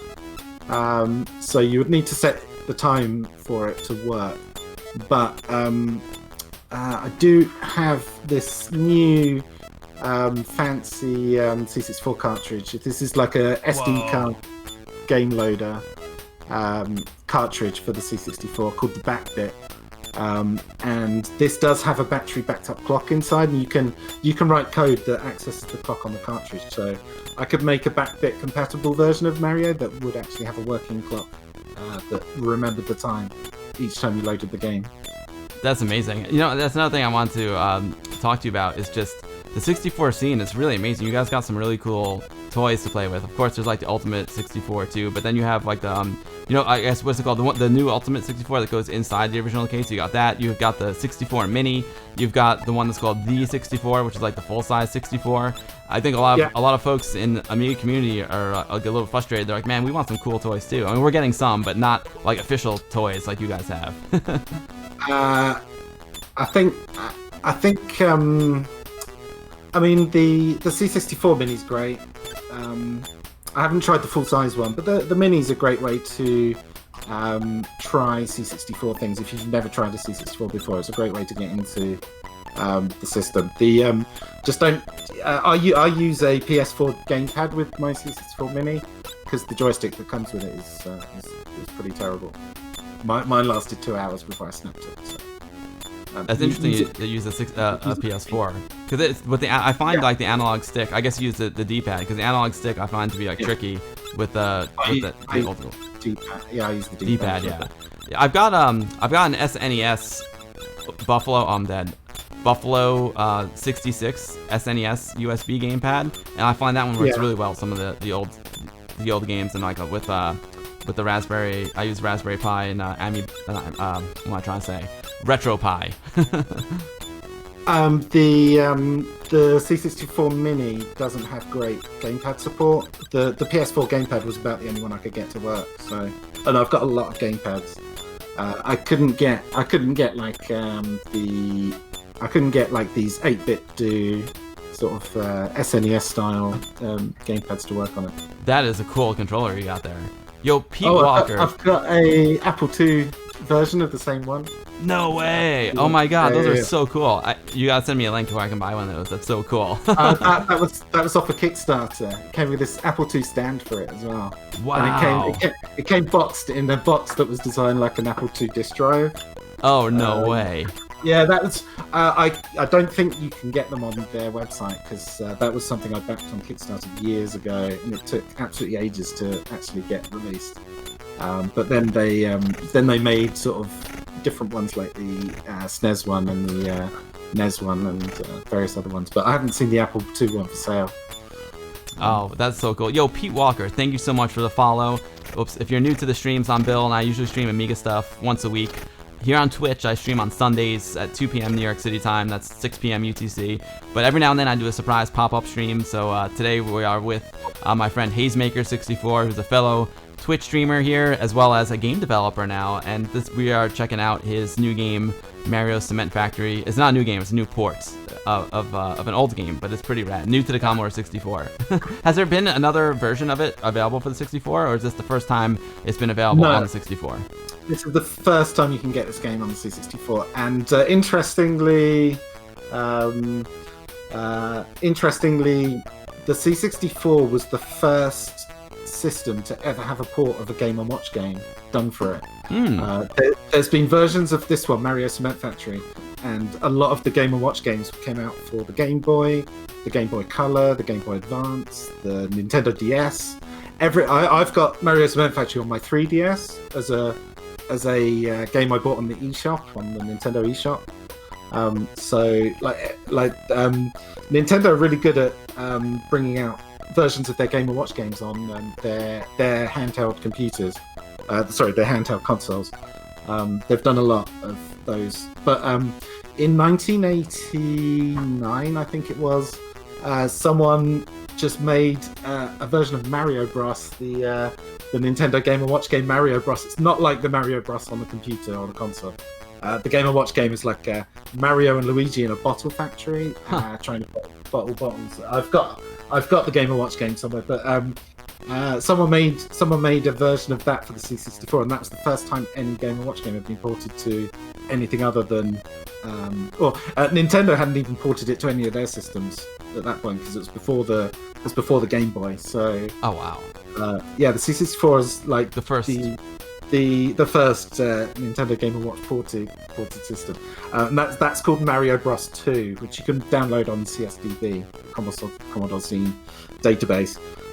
Now, with Arla Games, Mad Beagle, there's lots more Game & Watch games on the C64. But Nintendo ported a lot of their Game & Watch games to Nintendo handhelds as well. I remember back in the day when it was really easy to like download Nintendo ROMs. Like you could easily download any like Nintendo game, but and then they started cracking down on it, and they're like, oh, something's coming. And then of course, now they're selling them, like on the Switch store. So they're pretty good. They're pretty good about getting their old catalog onto modern devices. You can still get Nintendo of course, but not quite as easy as you used to be able to. It's not quite as easy, but the website that was the famous one, what was it? Emu Paradise was the famous one that got blocked. Yep. There's a line of JavaScript you can run on their page to reactivate the download link. Oh no way! Yeah. I'll have to get that from you. Get them from that website. I'll check it works, and I think I sent it to you before. Actually, I think we had this conversation before. I might be dreaming. We might have. I'll send it to you again. It's very possible that I forgot. Yeah. I forget a lot of things. ZX Becky says you should thank your furry co-programmer who was with you this whole time, Chili. She's not around. Yeah, my cat. She's Chili is your cat.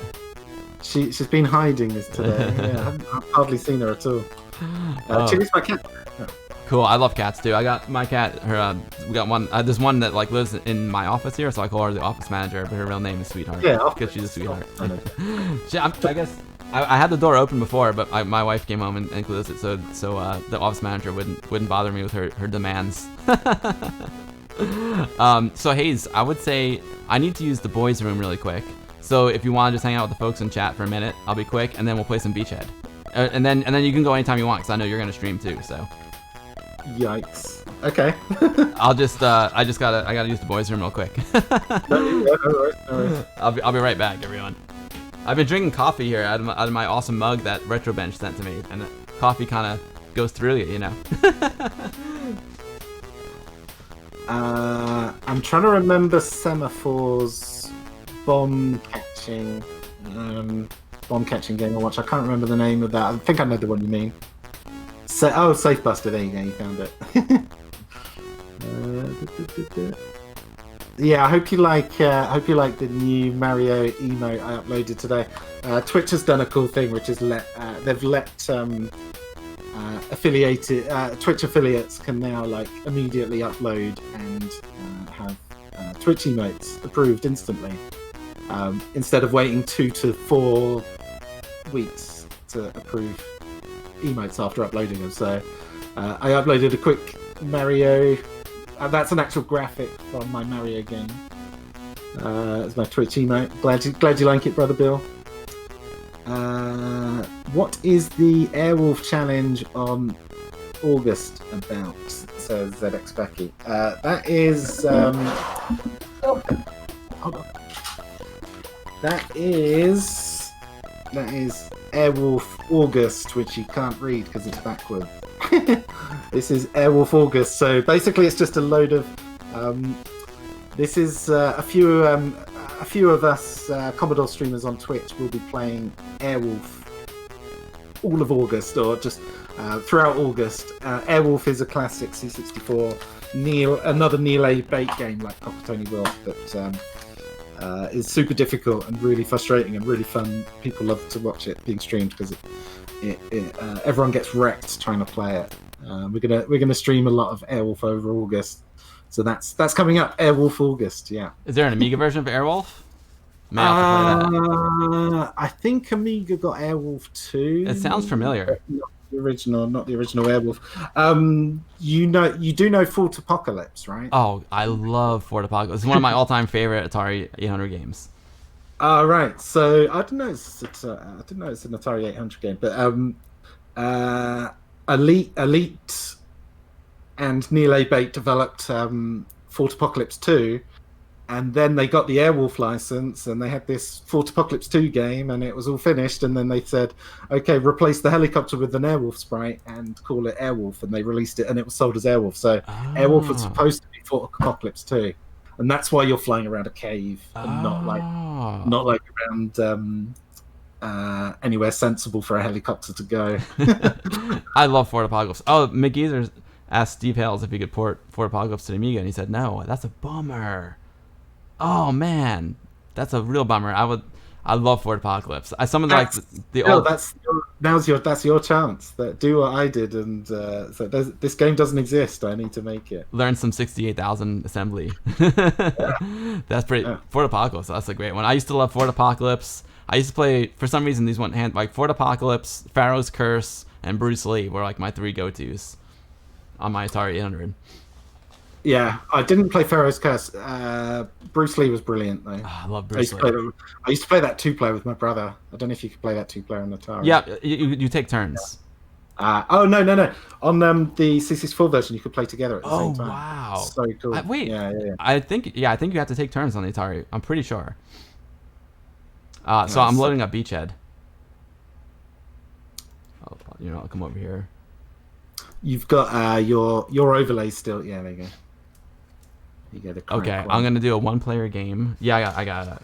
Well, I do, as you can see, I do own the original version, so it's cool. It's legal. I'll let me take it out again. Here, it was the first Hazy game right there, Beachhead. Unfortunately, I don't have the original sleeve for it. I got the Max L sleeve, but it'll do. Yeah, I mean, I all my C64 stuff growing up got lost. The only thing I managed to find was my joystick that I used to use, which still works, and a 15-minute a 15-minute blank cassette, which on side A had a few programs I'd written in BASIC, and on side B had a few programs my brother had made in BASIC, and that's the only things that remain from my C64 growing up. Oh man, yeah, it's tough when who knew that we were gonna want to use the stuff again in 2020.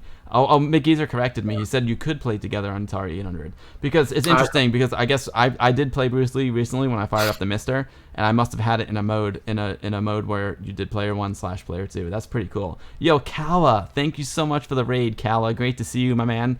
Kala is awesome dude, another amazing Amiga streamer. That guy plays so many freaking Amiga games. Really, really good dude. Kala is a great streamer as well. Thank you so much for the raid, Kala. Did Brother Bill give you? Okay, Brother Bill is on it, man. Brother Bill's on it. Thanks so much for the raid, Cal. It's great to have you here. I'm gonna do. Oh, here we go. So sorry. So Hayes, how do I play? I'm trying to remember. So I navigate. These are my boats, right? And I have to navigate them to like with the blinking black dock. Is that correct? So you've got two options here.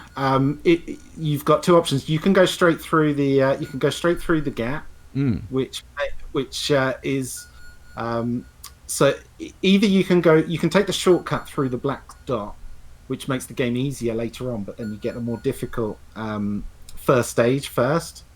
So there's pros and cons of going each way. The pros of going through the gap are you don't have to do this mine section. The mine section is quite tricky, but if you get all the ships you get through the mine section, it will you can do a sneak attack on their navy if you go through this tunnel. If you go through the opening, you skip this level, so you save ships that you would have lost here, but then their navy is alerted to your presence, and then it makes the next level harder. Gotcha. Good shit. You can slow down and you can I'm dead. Oh, I got Sam. Yo, what's up, Amiga DJ? Brother Bill, this is Beachhead, Brother Bill, and Jazz Kurosek, thank you so much for the follow, Jazz. I appreciate that very much. If you're new to my streams, I'm Bill and I stream Amiga stuff once a week on Twitch, usually on Sundays. We do Sunday Fun Day. I went right for that. But today I'm doing a little midweek Commodore 64 stream with my buddy and fellow Twitch streamer, Hayesmaker64, who just made his own game called Mario's Cement Factory. It's a port of a classic Nintendo watch game. And I'm getting destroyed here, Hayes. I'm trying to navigate my ships through the minefield, and I'm not doing a very good job here. Oh, if I press... Okay, got it. Yeah, you found out the... you can stop it, yeah. You can control your speed to avoid the torpedoes, but it takes a little while to get speed up. So if you stop, then you can become a sitting duck as well, so you've got to be careful. Also, avoid the mines, and it might look like you're missing the mines, but you can hit them really easily. Just get the ship through the gap. I got one. There you go. One ship through. Yeah. Look out, bad guys! Here I come. This game's the best. Yeah, this is one of the ones that I had in my Commodore 64 collection. I still have the original floppy of it. Now I imagine going, navigating on the edges is very risky because you don't have time to react. Like this. Yeah. Oh, he just got the tail. Just the tail. Yeah, you called it. Who thought? Gildan says, "Who thought I could be worse than Hayes?" Me. I could be pretty bad. This is such a good game. Gildan's winding me up because I've got the world record in this game, or I did have. Oh yeah, that's right. So you said so. Tell me about that. There's an online high score list.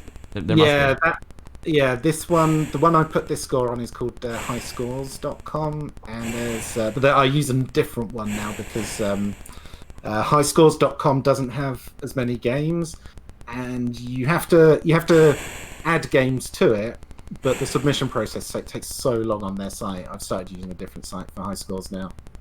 I can't remember the website that I do use. It's something like CBM 8-bit scores or something. I'm starting to get the hang of it a little bit here. So, Hayes, is this kind of like Raid Over Moscow? Like in Raid Over Moscow, you want to try and launch your ships, from the home base, and that will determine like how many lives you have, essentially. Exactly. Yeah. Okay. Except, I don't think Raid Over Moscow. So Raid Over Moscow, you just fly your ships. You just get them out of the hangar. It's a bit easier than this. This is quite difficult. I need to get some water. Do it. Yeah, it's so funny. Oh no, I always try and hit the gas to go faster. Maybe I'm out of ships here. I did rescue a couple. All right, let's see. So we can go. All right, we're through. We made it through. In Raid Over Moscow. Have I played? I have played Maniac Miner. It's the one I have. Shots fired. Yeah. So in Raid Over Moscow, you have like a fleet of planes in your home base, and then you take them out, and that'll determine like how many in a row you can take out when you're actually like navigating when you're actually doing the raid. But then if you die, like if let's say you take out 3 ships from the base, then you can go back to the base and release more ships, but it costs you time.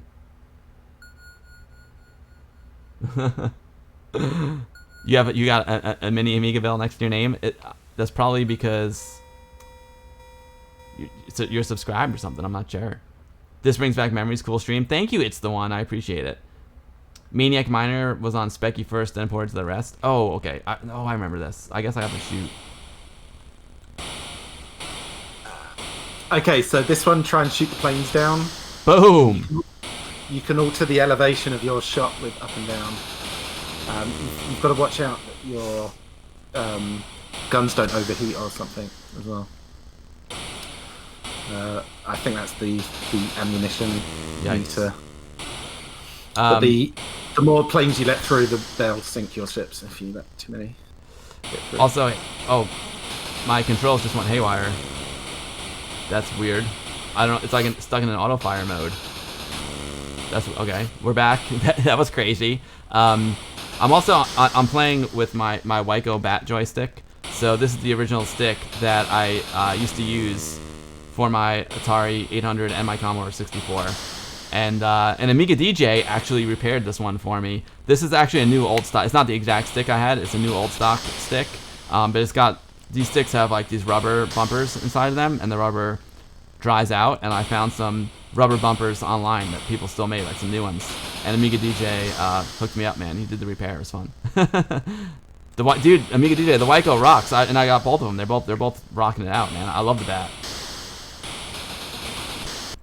Yeah. All right, we took down some planes, Purple Haze. Now, so now is the naval battle next. Oh, so I have to shoot the ships? The one that's firing at me? Yeah, they'll shoot at you in order, and it will tell you how far away you are. So you're short, so you've got to pull down to extend your range. The carrier will give you bonus points if you kill that as well. I think I'm gonna get hit soon. He's getting close. Woo! Yeah, you've got to. So 5,000 short is. You can actually work out exactly how many steps you need to check, or you can work out your elevation. 68.5 degrees, and then does it show you? Oh, I'm 2,400 meters short. Yeah, I think each press is half a meter or 100 meters. I can't remember. 600 long. Wow, this is hard. This is some serious on-the-fly math. Yeah. Oh. This is why I love this game. It's like action, and then there's some maths, and then back to action. It's pretty wild. Yeah, it's amazing, Amiga DJ. These sticks were mint, and even the boxes are mint. I still have the boxes too. Oh, Published Coffee. The Commodore 64 came out 10 years before you were born, but your dad had one. Sweet. I love how younger people get into the retro stuff. Hayes, you find that over on your channel as well? Yeah, exactly. That's the best thing. That's why. That's half the reason I'm doing my streams. Try and get a new generation. Keep them alive. Yeah, because like we're not going to be around forever, and the C64's lasted 40 years. I want to try and make it last another 40. Or 80. Good for you, and that's another reason why I stream, and that's another reason why I do. I go to the retro shows with my buddy Anthony. We always have an Amiga exhibit there, and it's funny. It's amazing how the young kids are like really into the retro stuff now, and even a lot of the new games on Steam, like they have pixel art and they look retro, even though they're new games. Yeah, it's not quite working out because most of my viewers are 60, like Andy Magic 9. But maybe one day. We'll get some young blood on the stream. I bet you will, especially Commodore 64, because it's such a strong platform, you know. Yeah, it is. It's the one. Normally, I use all original hardware. I've got my Amiga and my Commodore 64 right over here. I can show you them if you want. But right now, isn't it Commodore Forever or C64 Forever? Yeah. It's got it right now, just because I don't normally stream Commodore 64 stuff, I'm using C64 Forever, so I'm using an emulator. What you're seeing right here is an emulator, but I've got my real 64 right here. You got him. Last one. Last one. Oh, I can show you mine as well. Hold on. I'll show you mine if you show me yours. Yeah, exactly. This is my bread bin. Ooh, that one looks nice and clean. This was this was actually a 40th birthday present from Antonio Savona. This was actually his C64 that he programmed his first 2 or 3 games on. Oh wow, so that's got some personal history too. Yeah, and heat synced the chips that get hot on it and stuff, and it's original SID and awesome machine. I get this one out to play like Eyeball 2 and Beachhead 2 because they're the games with speech in it. The old games with speech work much better on the old SID. Oh, you're dead, damn it. I had like one more shot and I would have got him. Effort. Yeah, one good more effort. shot and I would have got him. Yeah. You We're still young. You're only as old as you feel, guys. Age is just a number. I mean, look at me. I'm wearing a Mario T-shirt and a baseball hat. I'm young. Yeah. You always had the only running Commodore. Bro Bryce, the- you always had the only running Commodore 64 at the Portland Retro Gaming Expo. Oh, that interesting, Bro Bryce. I've always wanted to go to that. My friend Bill Lang goes to that, the Atari guy. I've always wanted to go to Portland. I heard it's an amazing show. But it's strange that you had the only running real 64 because like at VCF East, we have tons of Commodore 64 stuff. Like Commodore 64 is really strong at VCF East. You don't hear the competition pro click noises? No, because I got the Wyco bat. The Wyco bat didn't have the switches in it. Oh, I've got some he can hear if I can. You have 5 working C64s. Nice. So I've got 2.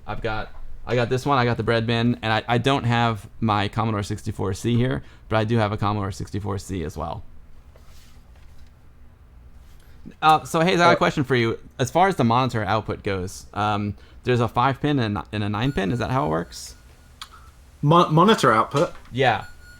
That where you just pointed. That Yeah. was the power. Oh, power sorry. output. The monitor on the back. Yeah. On the back is what you asking? Is because I know there's 2 different cables, right? Because there's different number of pins, right? The bread bin had a different number of pins than the 64C, I think, or the early bread bins had 5 pins and the later ones. No, I don't remember. They're all the same. Well, my cable works in both. So, growing up, I only had a bread bin growing up, but it looks like there's 9 pins in the bread bin one. They may have, yeah. I don't know. Yeah, I used the same cable in both, so I don't know. I'm pretty sure there was because I know like the Atari had 2 different number of pins as well. So like there was 2 different cables. And I think you're right. I think one of the more pins could do YC out. I think you're right there. I think you're right, Papa Bear. Both of mine have 9 pins. My C64C. The 64C is such a cool computer. Obviously, they changed the design to go with the Amiga 500.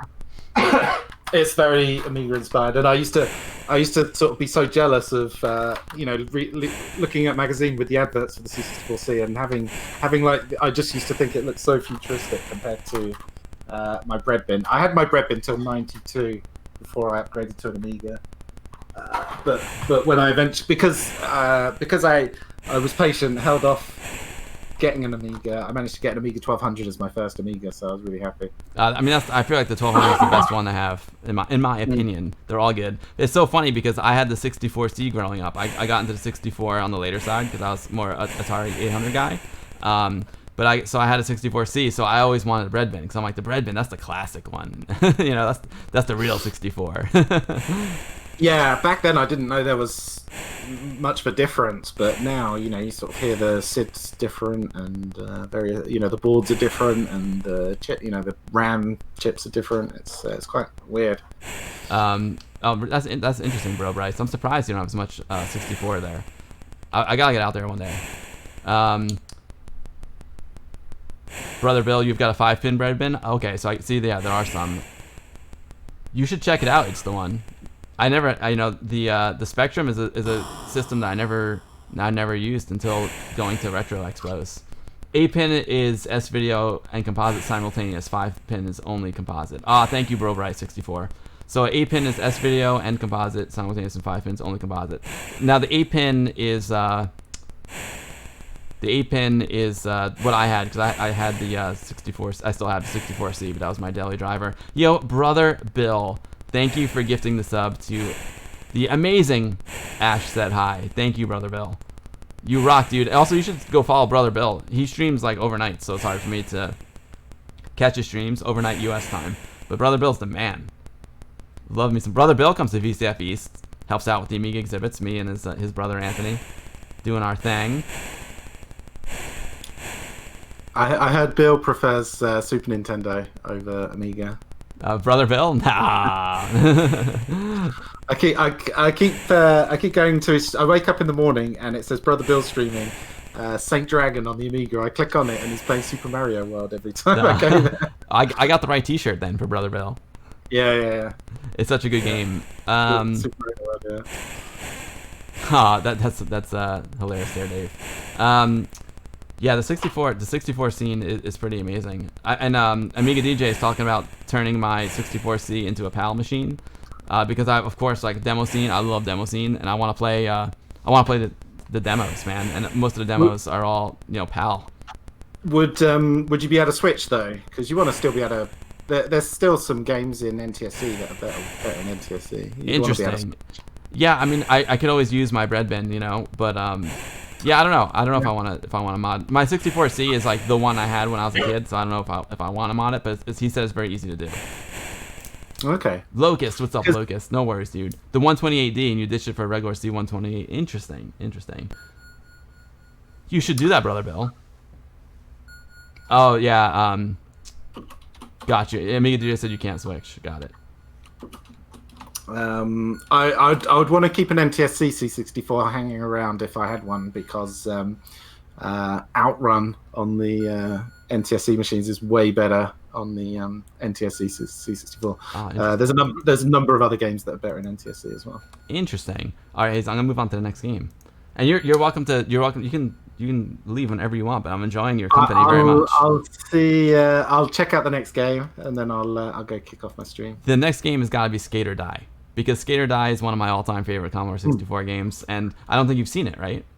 No, I don't think I've played it, but I have seen screenshots and stuff. I'd be interested to see how it plays. Yeah, we'll check that out. It's awesome. Yo, what's up, Dancing Wolf? Yo, Dancing Wolf, dude. Dancing Wolf posted some of his artwork in my Discord. It's incredible. Dancing Wolf is a very talented dude.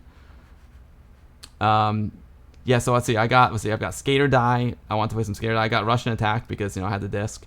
Blue Max. I used to play that one on Atari as well. Oh God, Everyone keeps requesting I play Blue Max, and then I suck at it. So I crashed about 3 times trying to take off.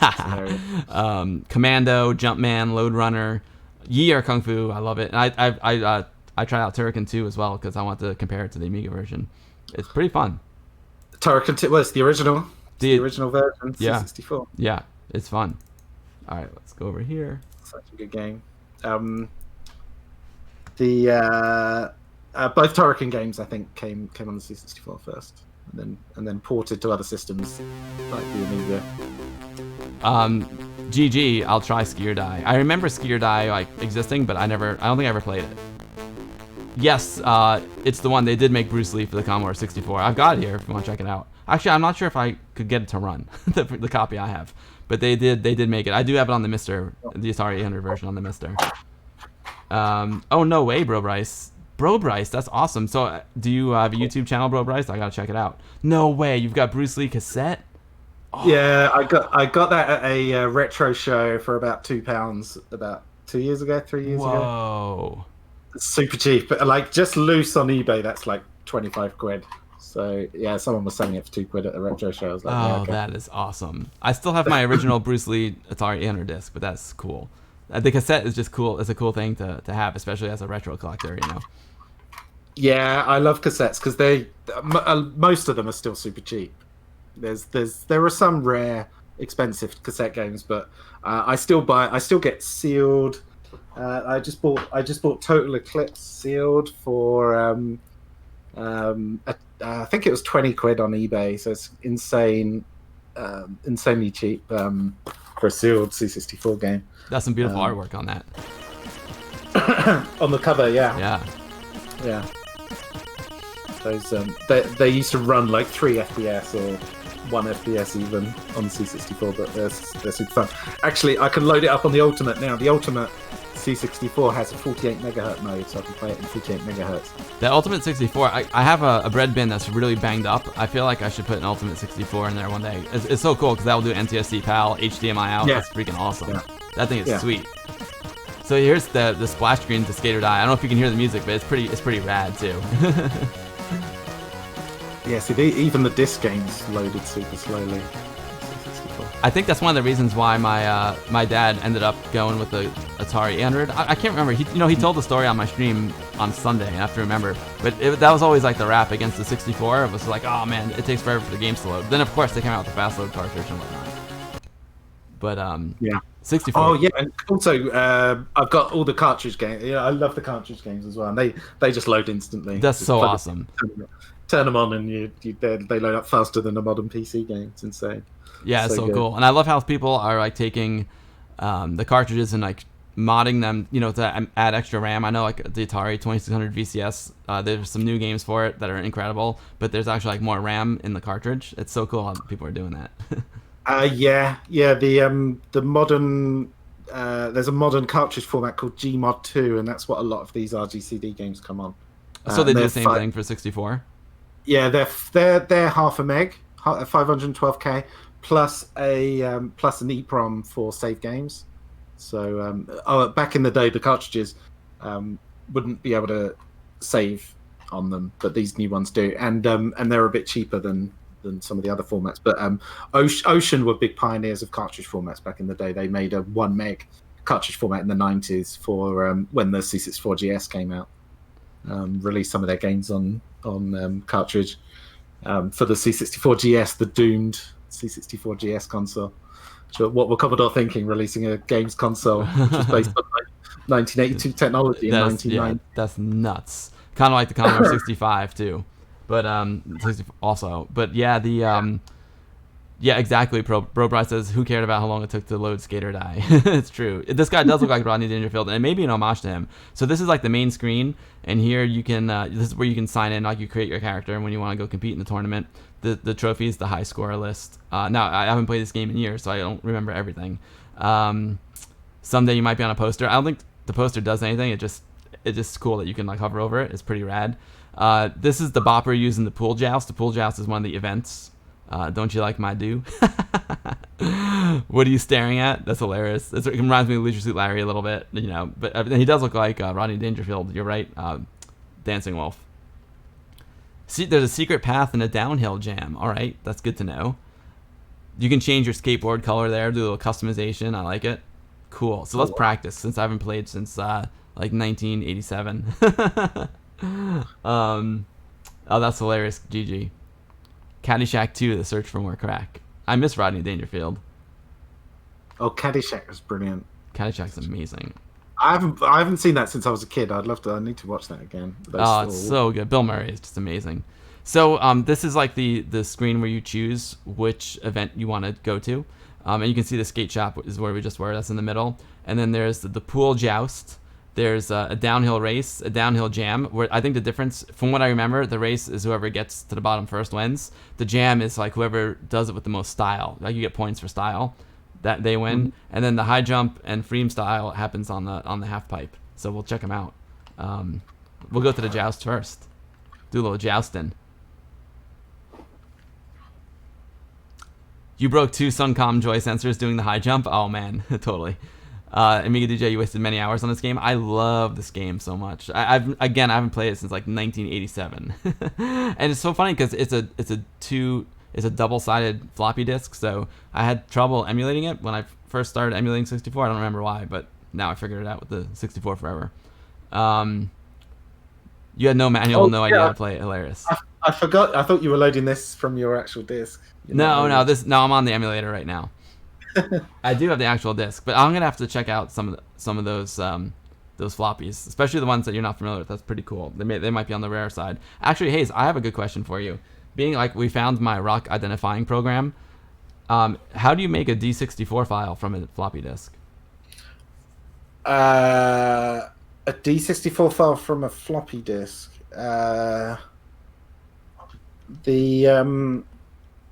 I think there's multiple ways of doing it. The easiest way, I think, is to plug in a disk drive to the C64, and I think the Ultimate 2 Plus has a menu option for saving disk. Saving disk to new D64 files. There are adapters and stuff, so you can plug your disk drives into modern PCs and do it. Oh, so you can plug it in. I see Andy Magic Knight saying there's a tool in Vice. So I guess you have to adapt your disk drive and do it in Vice. Yeah. Interesting. Well, or a real C64. Yo, Miro at 12 meters. Thank you so much for the follow, Miro. Today's a little different. I'm Bill. I stream Amiga stuff here usually once a week on Twitch. Usually Saturdays, 2 p.m. New York City time, and 6 p.m. UTC. But today I'm doing a little Hump Day Commodore 64 stream. It works, but not for copy protected originals. Oh, you need a CryoFlux or a Grease Weasel. Do those. Interesting. But Amiga DJ, that's good to know. But the ones I want to make D64s of are like the non-copy protected ones, like my little programs that I used to write and stuff. Same year you got your 64 and started skateboarding. Nice, Air Yuri. So there's 3 different opponents you can choose. It's basically easy, medium, and hard. Poser Pete is easy. Yo, dude, give me a break. I'm just learning how to joust. Aggro Eddie. No prob. I know my way around the pool. Do you? I better know your stuff before you want to take me on. Oh, it must be. Do you? That's so weird. Oh, do you? Question mark. Okay, got it. And then Lester, Skate or Die. Lester's badass. We're gonna go Poser Pete.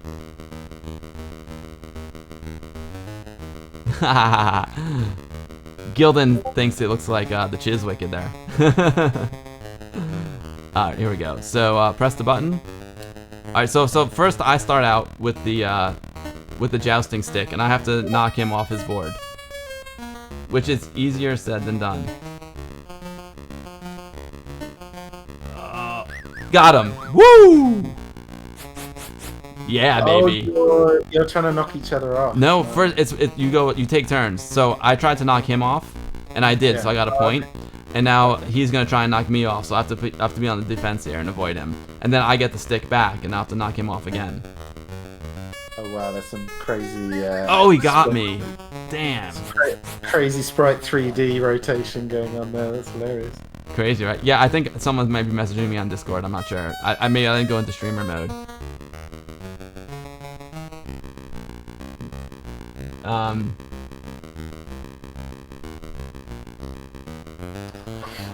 Yo, Fragmental Stew, thank you so much for the follow, Stew. I appreciate that, dude. Yeah, oh, I just housed him right away. That was awesome. I love the little touches, how you like spin the jousting stick around like a baton. That's really fun.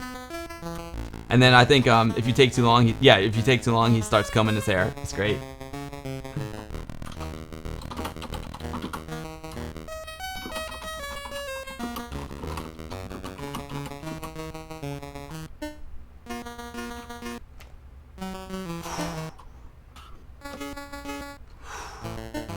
Let's see if I can avoid the wrath of this guy. Alright, 1 more second left. Come on, 1 more. I should have went low. And he got me. You played this on the NES. Oh, I didn't know there was an NES version for Fragmentals too. Oh, I missed him. I remember I used to have a strategy about when to release my guy. Oh man, alright, now I'm on the defense here. Yeah, so you can, oh, he got me. So you can do like, I was trying to do the style points as well. And there's a sequel too, interesting. The California Games skating thing was so difficult, I could do like two turns on it and that's it, I'd die, I'd just fall off. This looks even harder because you've got to avoid the guy as well. It's really hard. And it takes, you know, after a while you kind of get a sense for the depth perception, but it's not easy. Oh good, I avoided him. Let's see if I can get him. I want to see Ed Jury playing this with a real person with a pugil stick trying to knock someone off. I would pay good money to see Air Yuri play this for real. See, I think I went at a bad time there. So there's a bit of discussion about whether you can switch NTSC to PAL C64s. I think there's a kit that allows you to switch between NTSC and PAL, but all it does is change the graphics mode so that NTSC games run in the correct graphics mode, but the the thing with NTSC and PAL C64s is they have different processor speeds, and they have different timing crystals, and that kit does not change the CPU. So just the graphics only. yeah. Gotcha. So it's not truly compatible. Exactly. Yeah, you wouldn't get like the same experience. Got it. As an NTSC machine. We are in a freaking battle right here, Hayes. We're going neck and neck. You gotta. Yes, I got him. I got him. Oh yeah. Nice. Let's see. Did it? Oh man. I guess you have to win by like 2 points. You know. There we go. There we go. That's gotta be game set match right there. Nice. No, not yet. How could that be? Oh, maybe he gets one more chance to tie it. So I gotta avoid him here. This is like penalty shootouts or something. Yeah. I want to show you the downhill race, which is really fun. I'm getting stuck up here. Oh. I could feel him like getting closer to me. Oh, now we're tied again. Oh boy.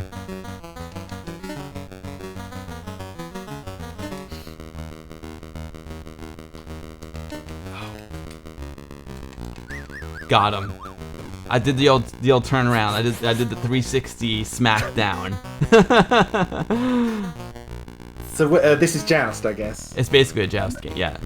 It's called Joust. You're correct. It's called Joust, yeah. If we're deadlocked here, I'll just die so we can see the next event. Yeah, you do have to do that area. That would be awesome. Tony Hawk meets American Gladiator. It's hilarious. Oh, he tricked me there. He tricked me. I thought he was gonna go low, but he went high. Oh, I thought I had him there. Got him. Yeah, there we go. It's the key to Monkey Island. What's the number in the corner? The one in the red. It's the countdown for when it starts. Oh, okay. I thought it was. Yeah. See, it's the timer for how long he has the baton for. So you know, like how much time's left before it switches over to you. Oh, that's you get 5 seconds. Yeah. But they're slightly longer seconds. I'm gonna let him get me because we're kind of dead. We're kind of in a tic-tac-toe situation here. So I'm gonna let him get me so we can see the next event. I like the way the skateboards don't have any wheels as well. That's why they're on hoverboards. They should have just called it Back to the Future 2. Be more accurate. Man, I used to love this game. I used to love California games, all the extreme sports games. I want to try that BMX game that I found too. The only one I had growing up was World Games, and I used to love that. Oh, World Games is great. Yeah. They're so good. California games, summer games, oh, so good. It'll be a good year to play summer games, being that there's no Summer Olympics this year. Yeah, which is a real shame. Wimbledon would have started this week, and I usually watch that. It's crazy time we live in. Craziness. I would be, dude. The hockey playoffs would be over. The Stanley Cup would be way over by now. And it's like, man, so weird. We need to get a C64 version of Amiga Live, and then play your ice hockey game multiplayer online. That would be really cool. Yeah. But were you guys doing Amiga Live with the Commodore 64 emulator or something like that? Who, me? Yeah. Oh, I mean, I wasn't making like a version of Amiga Live. I was just using the existing Vice NetPlay feature because so these emulators, their NetPlay features rely on your network being the same as someone else's. So I tried using some software called Hamachi, which it was like the classic LAN spoofing software, so that you could play games that were designed to run on local area networks. You could play them online against other people. I used to play that. While I was sort of in my late teens, early 20s, I'd be using that to play. Actually, sort of mid 20s, but I'd be playing like strategy games with friends on using Hamachi, that software. So I thought, well, Vice NetPlay needs a local area network, so I thought I'd try Hamachi, and managed to connect up with Edgery, Acmafin, and some viewers, and we played multiplayer games in Vice on stream, and it worked really well. Cool. It didn't work good for the golf games because it would kind of like wouldn't do your input properly. But for like, you know, games that didn't require constant input, it was perfect. Like racing games, it worked really well. I was thinking about Parsec too. Yo, Fragmentals too. That's cool. I never played the NES Gator Die. I imagine the Commodore 64 version was first, but I could be wrong about that. Yo, Spider MWA, thank you so much for the raid. I appreciate that very much, Spider. Today is a midweek stream for me. Welcome, Spider Raiders. I'm Amiga Bill. Normally I play Amiga stuff, but today is a special Commodore 64 stream. I got my buddy Hayesmaker64 down there in the 1702. He made a new Amiga game called Mario Cement Factory. It's a port of an old Nintendo watch game. And so he came on today, did a little interview with the Hayes, and then we checked out his game, and now we're just playing some classic Commodore 64 games. But Spider, thank you so much for the raid, dude. Appreciate it. Punisher Max Live, thank you for the follow. I appreciate that, Punisher. Speaking of the Punisher, I found like my old comic book collection, and I've got all like the original Punisher comic books. I wonder if they're worth anything. All right, how do I skate? Oh, down. Okay. Yeah, I think someone mentioned that the controls on these old games is really hard, and they're absolutely right, especially this one. This is more like it. I like this is actual. This is like this is more like a summer game situation, like the skiing, right? Yeah, winter games downhill. Oh, winter games. That's what I meant. Yeah. And now, like, if you were good, you would go through the pipe. Let's see. Okay, so if that's brilliant. If you can go through, I was going to ask if you could go through that pipe. And you're supposed to go through it too. Then you can hit the jumps. Oh man, you could jump over that grandstand. I used to be so good at this, and now I stink. Wow. I don't know why I can't jump. Oh, maybe up jumps. I was hitting the button. Maybe it's up that jumps. And there was a crouch too. Chop time. Okay, so it's up and the button does the jump. Cool. I was going to say, usually fire in a direction. Just different stuff. Whoops. That was a poor showing. That was tricky. That was so hard. Oh yeah. Fragmentals too. I'm sorry I didn't answer your question. Yeah, the Rodney Dangerfield is in the shop. Yeah, let's practice again. So it's very choose control. Regular foot, goofy foot. Goofy would be like left foot forward, I guess, if you're regular. If you're left-footed forward normally, then goofy would be right. Foot forward. That's the same as snowboarding. I do a bit of snowboarding. Okay. I'm gonna try and get over to the. Now, how do I? Okay, if you hold down the button and push down on the stick, that's how you crouch. It's a freaking skull. It's amazing, right? Animated graffiti. Alright, let's see if I can go into the pipe here. Oops, but I'm turned. Hang loose. Oh, you can't see which direction you're going to. I think it's just putting me through. Oh, it turned me straight. Nice. Alright. Oh, I tried to jump the house there. The controls make no sense. This game is so much fun, though. It does look good. It's good. The controls are really hard. Yeah, I know, Amiga DJ. I'm trying. You gotta go fast to hit the jumps. I'm still trying to figure out the controls. It's tricky. These games would come with a manual, and you would have to like read up the instructions for every different event because they would all come with different controls. I'm gonna California try. Is really hard.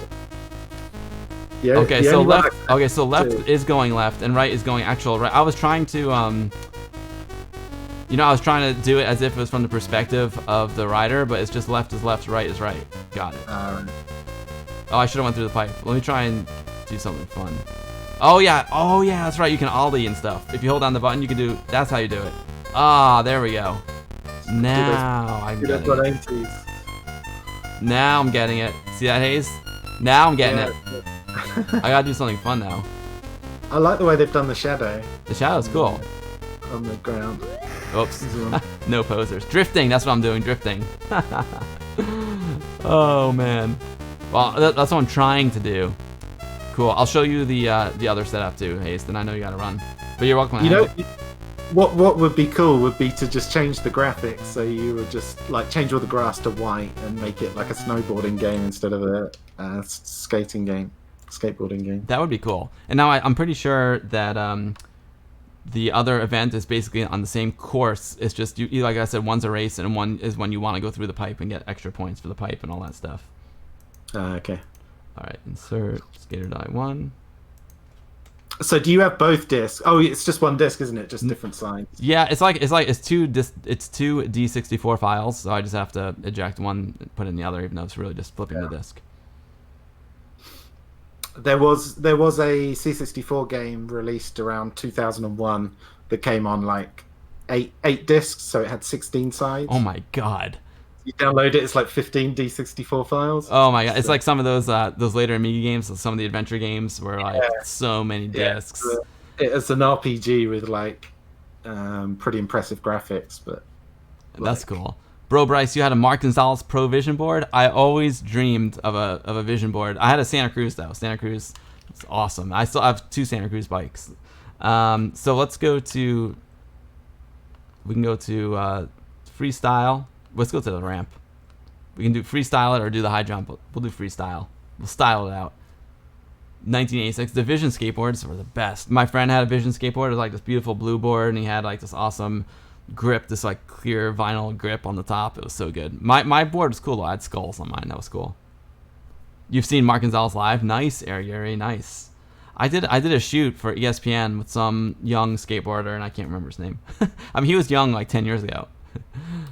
My snowboard has NAS written on it, NAS, and it stands for normal ass snowboard. That's hilarious. It just doesn't have any fancy stuff on it, just the letters. One of my buddies used to work for Burton. They do a lot of stuff with snowboards. Yeah. I think I've got Burton pants. It's cool. The loading times on the 64 give me time to like catch up on chat. Well, you could probably just warp load it if you wanted to go fast. This one looks like the California Games one. This does look like California Games. All right, so I remember. I think you have to start. Here we go. Oh, Wow. At least you don't have a guy trying to knock you off on this one. There we go. Oh, that was a good land. Come on, I'm trying to style it out here. You should check out the Atari 2600 version of California Games because it's actually brilliant. Oh, really? Like for real? Yeah. They did a really good job of making like versions of the events that would work well on the Atari. Oh, that's cool. Yeah. Gabora, you were more of a pro BMXer in the 80s. I mean, the movie Rad is still one of my all-time favorites. And I liked BMX, but I liked freestyling. I still have my 86 Harrow Freestyler in fluorescent green, mushroom grips. I got it came with platforms on the back, but of course I put pegs over it because everyone wanted pegs. That was pretty cool. That was pretty rad. You sold your board 5 or 6 years ago? Oh man. I'm gonna shoot off, Bill. But thank you so much for showing my game and having me on your stream. Cheers, Hayes. It was a pleasure. Whoop, that's not what. Nope, that's not what I wanted either. Nope, there we go. All right, Hayes, thanks so much for coming on. If you guys want to download Hayes's game, !Mario, that will link to that's his game, Mario Cement Factory. And if he's gonna go, we'll give him a raid. So we'll give him a raid. I'll probably play like 1 or 2 more games, and then I will. I'll raid you, Hayes, because I gotta run soon too. Anyway, but I think it's SOHAYESMAKER 64. Boom. Oh, Brother Bill's already on it. Yeah, so Hayes is the main man with the Commodore 64 here on Twitch, and it's just been awesome meeting you here on Twitch. And congratulations on your game and all the success of the game. Yeah, 1,000 downloads. That's crazy, dude. Over 1,000. That's amazing. So congrats. That's really good, and you're inspiring, man. Maybe I'll pick up some coding as well. I'll go back to the basics, do a little basic. Maybe I'll make another rock identifier or something like that. Just get on the assembly. It's not that hard. It scares I wanted me. to say earlier, yeah, it's not that hard. Just get a tutorial, get on it. It's you've got loads of people that could help you out as well. That's true. The community now is awesome. Like back then, it was lonely, just you and like that magazine, or you go into the store and get a book, you know. But now that we have such a great network of people and internet, it's so cool. The amount of knowledge and resources at your fingertips is just like amazing. Yeah, it's brilliant. Cheers, Hayes. Well, thanks so much. Good luck on your stream. What are you streaming today?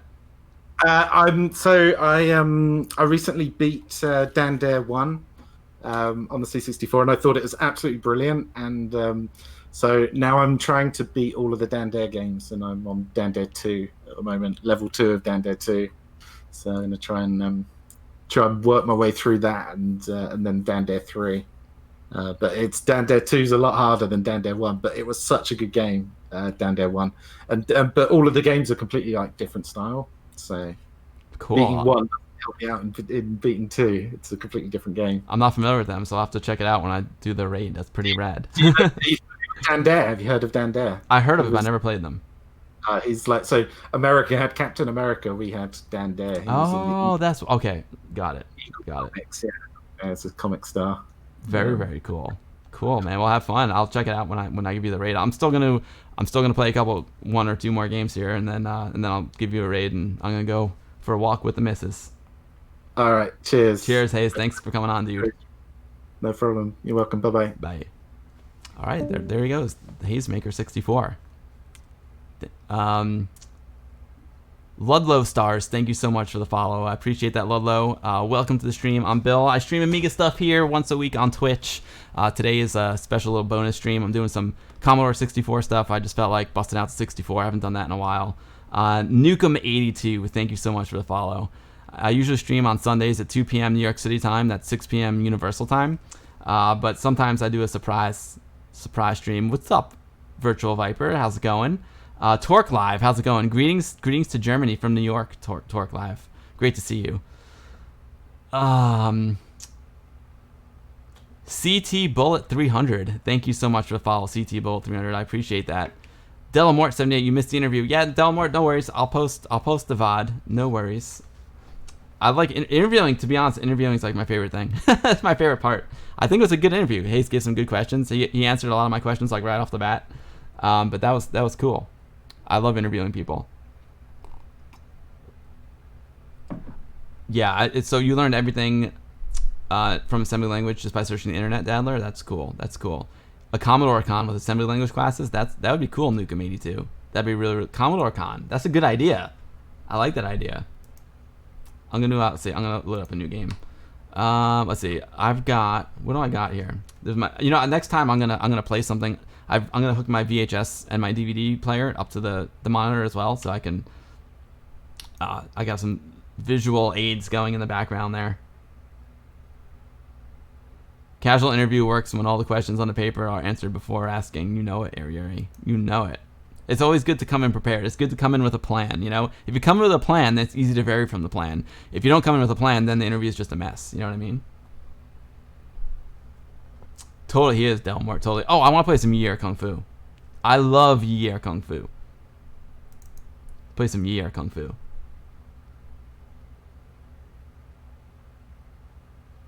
He did, bro, Bryce.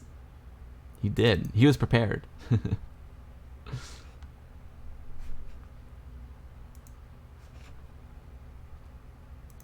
Yi Air Kung Fu. I'll never forget. I have a crazy story about Yi Air Kung Fu. I was on vacation with my buddy John, who's a big Commodore 64 guy, and I whooped his high score in Yi Air Kung Fu on the vacation, and he got so mad he just spent the entire vacation like in the hotel room trying to beat my high score.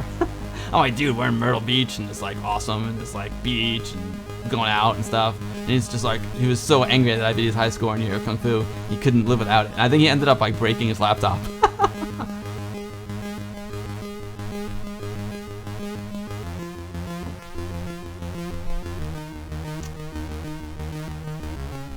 Gabora, Yi Air Kung Fu is one of your favorites too. Nice. You never prepare, Ariari. You just go for it. There's a strategy to that too. Yeah, I'm not surprised. Whatever works. It's very interesting. So normally, like when I'm working on a documentary, the director does a lot of preparing for the interview, and that's what I'm practicing too because I want to make my own documentaries. But there's one time. The director's name shall be nameless. He's very well known now, so he's doing all right for himself. But we were doing an interview with Puff Daddy, Sean Combs, and the director didn't really know that much about him, I mean, he knew the basics, but but Puff Daddy like knew that he didn't do like his real homework, and he didn't know about much about him. And Puff Daddy got like really angry. He got so angry he went and locked himself in the bathroom during the interview and said, "I'm not coming out," because he was so angry that the director didn't know like every little detail about him. So, but the director, his strategy was like, I'm gonna learn about Puff Daddy during the interview. So as I learn about Puff Daddy, like the audience will learn along with me, and that's like an interesting strategy too. But Puff Daddy wasn't buying it. This game drove your mom nuts. I just got my butt kicked. The difficulty level just ramped up dramatically from like the first fighter to the second fighter. Star throwing the shurikens at me. She's kicking my butt. Do I ever film interviews, aka news or documentary, Bro Bryce? I do. I don't do news, but I do documentaries. You can see one of my documentaries on Netflix right now. It's called Jeffrey Epstein, Filthy Rich. That's actually like what I do for a living. You can also see the Ted Bundy tapes, Conversations with the Killer on Netflix. So I do, yeah. I shoot, I'm the cinematographer, so I shoot documentaries, but I want to make one of my own where I'm like directing it, you know what I mean? You've seen both? Yeah. Well, I didn't make those. I was the cinematographer on those some more semaphores. So there was a director that tells the story and does all the interviews, and I do all the visuals. So I control the camera, and I do all the lighting for the interviews, and I choose the camera and the lenses and all that fun stuff. I make people look their best. At least I try to.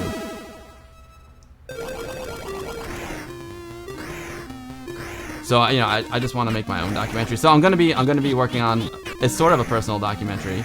My friend Zach is gonna make a documentary called Arcade Dreams about the history of arcades, and we already shot a ton of stuff for it. And he was gonna start the Kickstarter like a month ago, but there are some things that came up that may be good, so he hasn't started the Kickstarter yet. Whoa.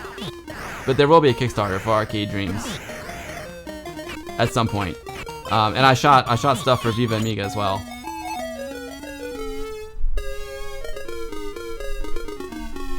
They did. I thought the women looked pretty good. I mean, it was pretty. It was really, those interviews were really hard because for a lot of reasons.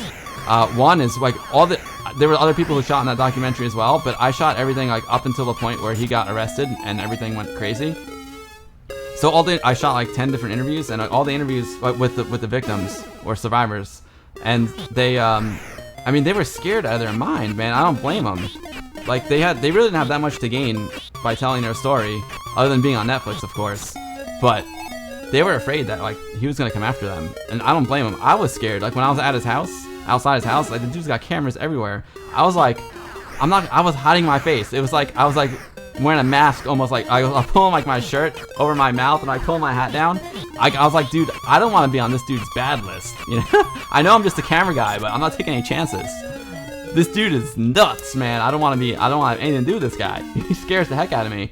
So they were really afraid. Like they were afraid that he was gonna come after them, and rightfully so. And then of course, like they had to tell like this extremely like emotional story about like the worst thing that's ever happened to them in their life. So I give them so much credit, and that was part of my job too, is to make them feel comfortable in front of the camera. So I did that through lighting as well. You know, I tried to like pull back and make them not feel intimidated by all the cameras and the lights and stuff. So it was tricky, but I can't believe that the ones who actually came out and did it were amazing. And there were some that we shot, obviously, that decided they didn't want to be in it afterwards, and they weren't in the final documentary. But it was really scary for them, you know. One day I'll air you out. I promise when I come visit you, I'll make a documentary about you. You always want to get into documentary filmmaking, Delamort? Dude, yeah. I mean, if you have any questions about it, I'll be happy to help you. Yeah, I'm talking about Zach Weddington, bro, Bryce. I'm helping Zach Weddington with Arcade Dreams. It used to be called Arcadia, but he had to change the name, and the reason why the Kickstarter didn't go yet. It's called Arcade Dreams now, and I shot a ton of stuff for that. Hot Tub, the documentary. Hillary likes me. I've been to the Clintons' house a couple times. Hazy Scorpio Kid. What's up, Hazy Scorpio Kid? Thank you for the follow. I appreciate that very much. I'm Bill. I usually stream Amiga stuff, but today I'm doing a Commodore 64 stream because one of my buddies made a new Commodore 64 game called Mario's Cement Factory, and I love playing other stuff besides Amiga 2. I love 64. I love the Atari 8-bit stuff. Atari 8-bit stuff was my original computer. I love ColecoVision and television, so every now and then I'll do a sneak attack stream with one of those. But I'm mostly Amiga guy. If you guys want to see some of the other documentaries I made, I'll drop a link into the chat. It's just I'm using an emulator right now, so I can't navigate as easily as I normally do.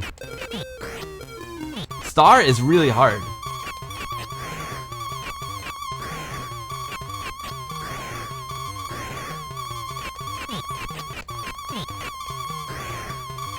Boom! I was down to one health bar left. I was able to pull it out.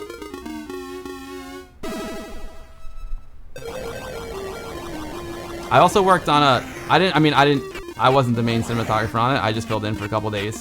But I did a really cool, I had the pleasure of working on Metallica, Some Kind of Monster. That was a really fun one. And that's where I met the director who did the Ted Bundy tapes, and he was the executive producer on the Jeffrey Epstein documentary. That's how I got that job. His most famous documentary actually got, not only did it get these 3 kids who were wrongly accused of a crime off death row, but he freed them. Crazy. His documentary freed them. Amazing achievement. I didn't work on any of those. They're called Paradise Lost. But they're really awesome documentaries. Huh. It's tricky, Amiga DJ. I used to be good at this game. I used to be good at it, but it's tricky to do it while I stream. I love Year Kung Fu. It's so much fun. It's all because of the bat. It's all because of the bat. Oh, see, once he gets you, it's really tough. Yo, Rocket Knight Sparkster. Thank you so much for the follow, Rocket Knight. I appreciate that, dude. I wanna play some Intellivision stuff too. Oh man, I got owned. Oh, is it really, Bro Bryce? I never played Skate or Die on the NES. I was a big NES guy too. I loved my NES. But I only played Skate or Die on the 64. Vast is a bunch of birch branches with leaves used to whip yourself. Yo, Air Yuri, I went to this on Valentine's Day a couple of years ago. They had this party at the Russian bathhouse in New York City, in Brooklyn. And you know, my wife's from Poland, so it was crazy because Valentine's Day happens in February when it's really cold here in New York. So it was like snowing and raining outside.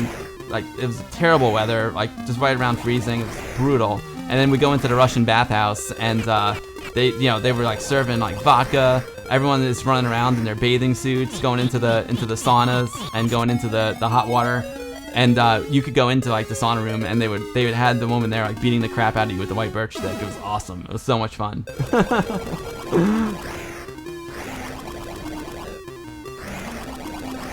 Yeah, Bro Bryce, totally. I used to rule at this game, and now it's really hard. I think I just got old, and my reflexes are really bad. I've never seen Eastern Promises Amiga DJ. No, I haven't. Yeah, you did have to wear the bathing suit for this party.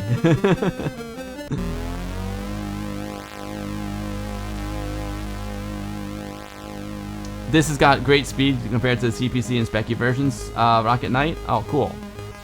I think this and the arcade version are the only 2 versions of Year that I played. I'll play one more round, then I'll play another game. It's funny because I was never like that into fighting games, even like Street Fighter and Street Fighter 2 and Mortal Kombat. Like, I used to play them in the arcade, but I was really bad at them. But I always loved Year of Kung Fu for some reason. I don't know. The first level's Red Heat. It's got a boathouse. Oh, I don't think I ever played Red Heat. Yeah, I know you should be naked in the sauna, Akma. I agree. But this is the States. It's a little bit different here.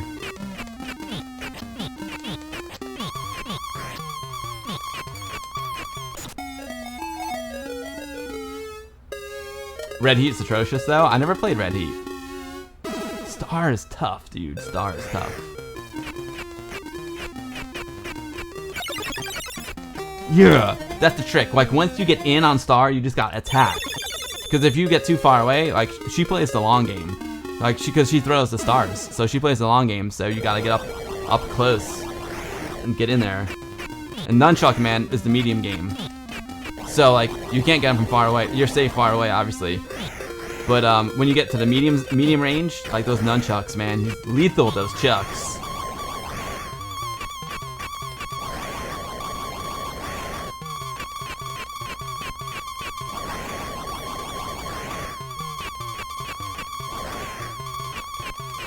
Oh, see, he got me on the medium. There, I let him go. I got tight, and then but I let him out of my grasp, and he got me. Holy, it's 30 degrees Celsius. Wow, dude. Outrun. I should play some Outrun on the 64. Because Outrun on the Amiga is like one of the most hated Amiga games ever. I gotta be honest, like I don't hate it. It's not great. Don't get me wrong. It should have been a lot more. But you know, like Lotus is like so much better. Here we go. Oh, I had him. There we go. 34 degrees. Holy cow. That's crazy.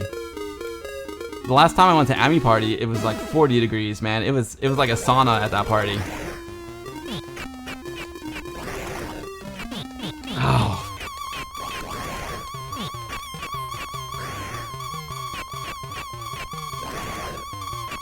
Oh, I was so close. I had one more hit. 2-player Commodore 64 for Twitch. Bro Bryce, do you think Parsec would work? I walked right into that like a dope.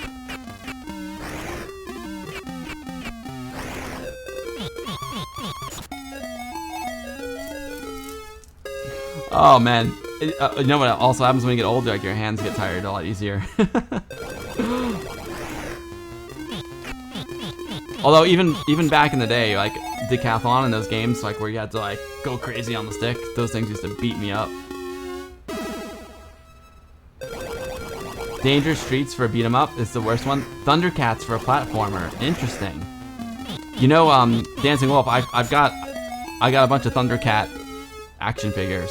Oh, I thought the game was over. Damn, I was like, come, well, I'm dying here.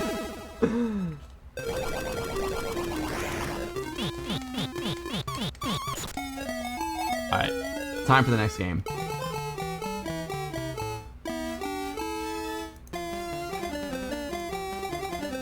Let's see what I got here.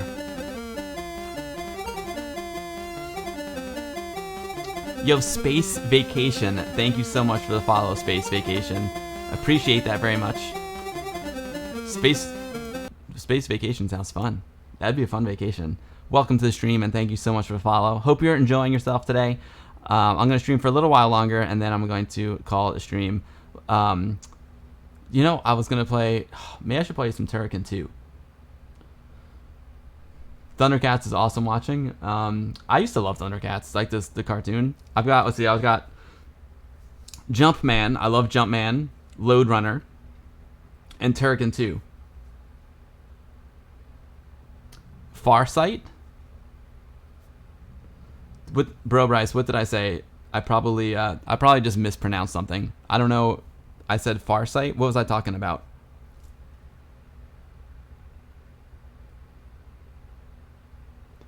Turrican 2 takes an hour to beat. That's actually not bad. I mean, I wouldn't be able to beat it. I've never played Turrican 2 on the Commodore 64. Well, let me try something mellow. I haven't played Jumpman in a long time. I'll do a little Jumpman, and then we'll do a little Turrican 2, and then I'll call it a stream.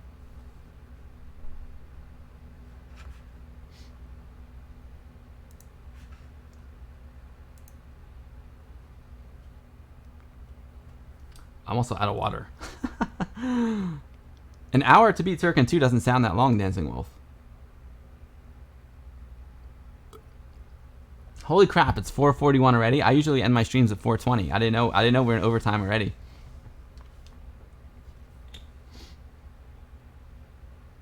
I might not play Turrican 2 much. I'll just check it out. I'll play a little Jumpman.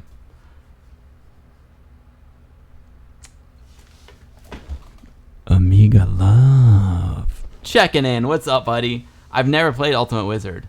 Really? Oh wow, I love Jumpman. Jumpman's one of my favorites. I used to play Jumpman before I got into Lode Runner.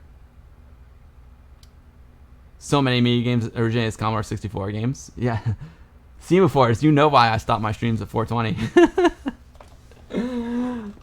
What's up, Jiro? Great to see you, my man. I hope you're doing well.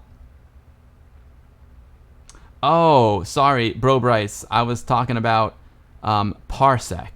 Parsec is a piece of software that allows you to connect to someone else's PC. So theoretically, if you're both playing, you know, if you both have, you would connect to my PC and we could play C64 forever or something like that together. So you can, but you can also do it with modern games.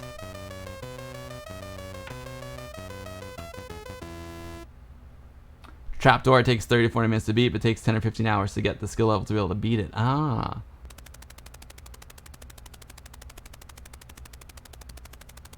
It's called Parsec. P-A-R-S-E-C. Like Star Wars, like parsecs.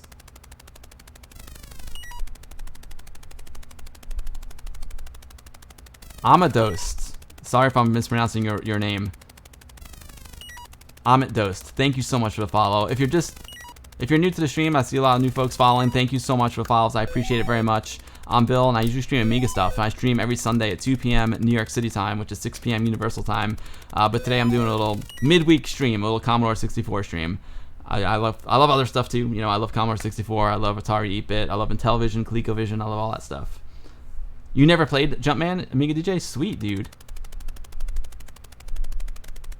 Do I know a Ted? I don't know. I don't know if I know it. I know people named Ted, but I'm not sure if it's the same one that you're talking about. Parsec works well, Dancing Wolf. Nice, dude. Amiga Live works so well, dude. Amiga Live Jiro is amazing. That's what Hayesmaker was saying on the stream before, that he wished there was a Commodore 64 Live. Playa Veli. Thank you so much for the sub, Playa. Welcome back to the USA. I'm so glad you were able to make it back, and everything is going well for you, man. I'm really, really happy for you. That must have been so frustrating, Playa. I'm so glad we got to meet at MagFest. MagFest was like the last event that I went to before all this craziness happened. Thank you for the subscription, dude. So Jumpman is rad. This is like before. It's kind of like a Lode Runner before Lode Runner. You don't shoot or anything. You jump, and you have to collect those diamonds. I'll call them diamonds, and avoid the stuff falling from the sky. I remember this was crazy. I used to bait him, right? Because yes, he used to, those bullets would like start out slow, and then they would pick up speed, and they can go in all different directions. Really hard. Oh, I didn't know you couldn't drop. Silly me. Jumpman's an awesome game. Bit Sculptor, yeah. Bit Sculptor, thank you so much for the follow. I appreciate it. I used to play Jumpman on my Atari 8-bit. I don't remember playing it on the 64, to be honest. I'm sure I played it on the 64 because I always was a big fan of this game, but I never. But I mostly played it on the Atari 8-bit. Another Commodore 64 classic that I need to play again is Little Computer People. Little Computer People was awesome. I love that game. Oh no. Oh, that's not fair. Oh, but cool. At least when you die, you can still pick up the diamond.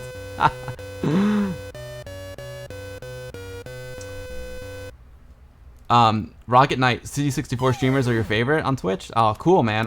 Thank you for being here. I don't usually, like I said, I don't usually stream 64 stuff. I usually Amiga stuff, but I love the 64. 64. I love all the retro stuff, but obviously primarily Amiga guy.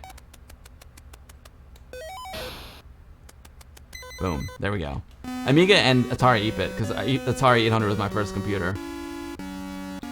Is the volume loud enough?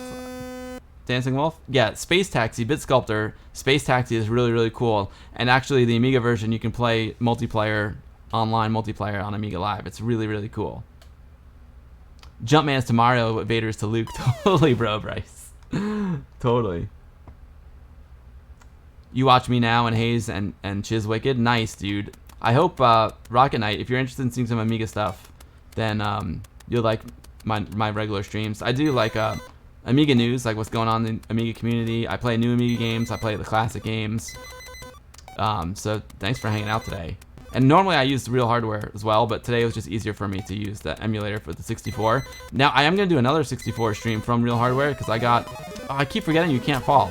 I got the Retro Tank, so I want to try streaming from the Retro Tank, and I got the SD2 IEC, so I'm ready to rock with the real 64. I got the special monitor cable that's got the resistor on it, so between that cable and then going to the Retro Tank, I think I'll be in good shape for a good quality Commodore 64 stream from real hardware. This is gonna be tricky.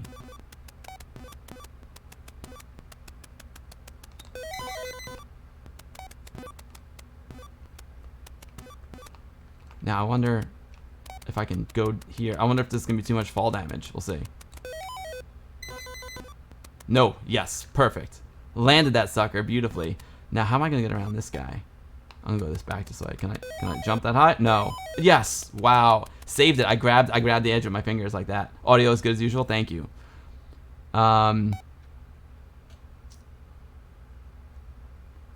Yeah, Space Taxi, Bit Sculptor Space Taxi on the Amiga is cool. It's basically like the 64 version, but the fact that there's Amiga Live, if you guys don't know, Amiga Live is this amazing service that my friend John uses. He made servers, and it uses the NetPlay feature of FSUE emulator, and you can play Amiga games online multiplayer. It's amazing. Go to amigalive.com. It's really cool. So you can play Space Taxi, and he's got Space Taxi 1, 2, and 3, and you can play them all online multiplayer. It's really, really fun. Bill64. Right on, Chiz. The Chris Wicked. His name's not Chris, and he's not wicked. Thanks, bro, Bryce. I'm glad it's good. You like both 64 and Amiga? You got them both. Oh, nice, Rocket. Dude, that's awesome. Thank you, Brother Bill. I was thinking to put the link, but you were on it. Brother Bill, on point. Oh, no. Woo!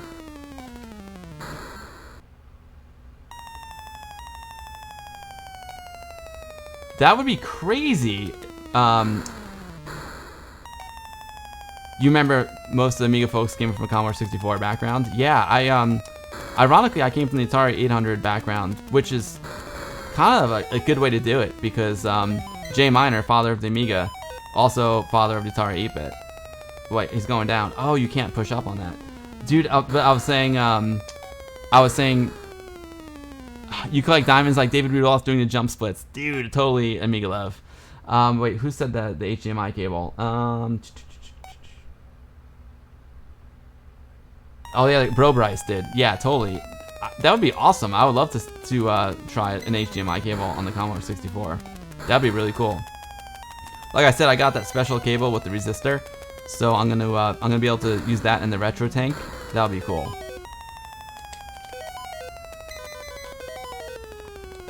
Okay, I can jump.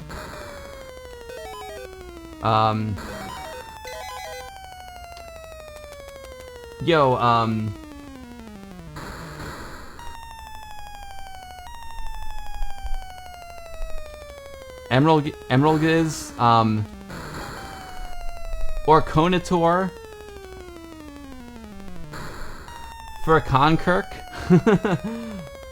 Ogazani 23, Kasi Fuglar. Thank you all so much for the follows. I appreciate that very, very much. Sorry if I missed anyone. There was a little flurry of follows there, and I appreciate it very much. Sorry if I missed anyone. Welcome to the stream. Sinlao, my man. What's up, Sinlao? Sinlao's no stranger to my streams, but if you're new to my streams, if you just followed me... Uh-oh, I'm dead. Oh, no, I did it. Perfect. I'm Bill, and I stream Amiga stuff once a week here on Twitch. I do stream Sundays, 2 p.m. New York City time, which is 6 p.m. UTC. And it's super fun. Those streams are really, really a lot of fun. Today is a midweek bonus stream doing some Commodore 64 stuff. Yeah, true. Very true.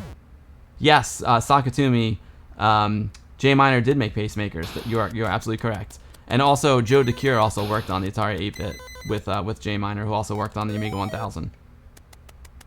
And there's interviews if you're interested in that. We've got an interview with Joe DeCure on our Guru Meditation YouTube channel. Whoa. I can't. Brother Bill, can you drop the Guru link in the chat? You just do !Guru. Oh, I got lucky there. And you can go check out interviews with some Amiga legends over there, including Joe DeCure, who also, like I said, worked on the Atari 2600 VCS and Atari 800 computer with Jay Miner, father of the Amiga. This game is so much fun. Can I go? I can't go down. Threading that needle there. That was close. Oh, but this guy's gonna come up at me. This guy's coming down at me. Woo! Oh no! Oh, I made some good narrow escapes there.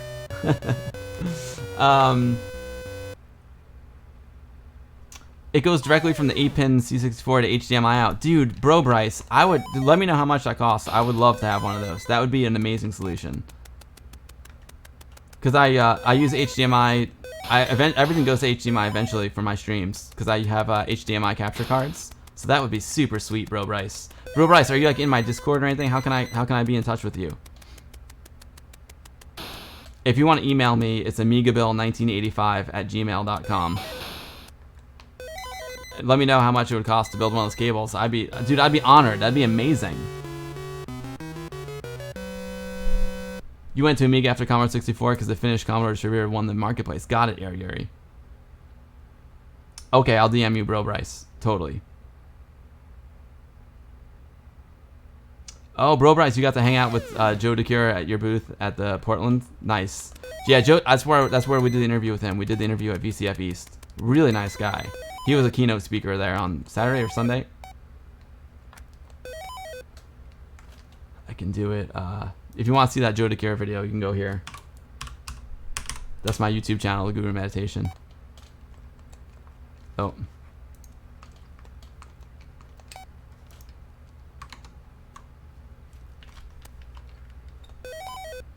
Cool. You know what? Maybe it's time to check out one last game. I'm curious to see Turrican 2 on the Commodore 64. I'll do that. Do a little Turrican 2 and then I'll call a stream. I'm in overtime already. Alright. Amiga Love, how are things over there, my man? Everything, you being safe and all that good stuff? I hope so. I'm sure you are. You see my Amiga Love sticker I got up there. You know, Amiga Love, I realized I found a second Amiga Love sticker, so I need to find a good spot for it. Dude, I'm totally Jones in Amiga Love. I'm way into overtime. I'm gonna go on a walk with a wife device soon. That'll be a good one. There's this new path. There's a bike path and a walking path. I keep forgetting which camera to look at. That goes over a bridge, the Tappan Zee Bridge where I live. It goes over the Hudson River, and the new path is really beautiful. And then today's gonna be a really nice sunset. We got good weather, and then I'm gonna go hang out with my buddy at the Bridgeview Tavern, get some beers on the river. It's gonna be awesome. It's gonna be a good day.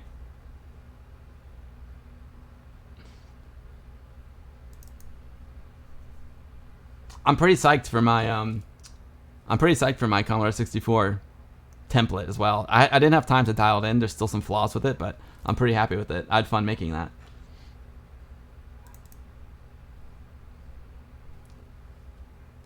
Thank you everyone for hanging out today for the Commodore 64 stream.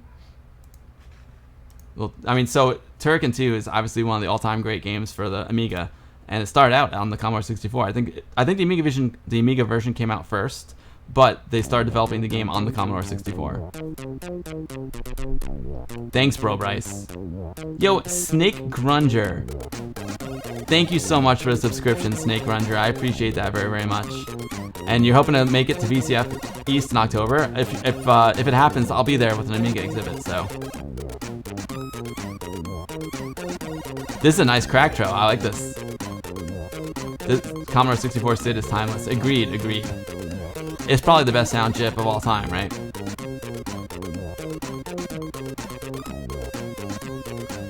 I love the stereo SIDs are really cool too. Infinite, I don't want all this infinite stuff.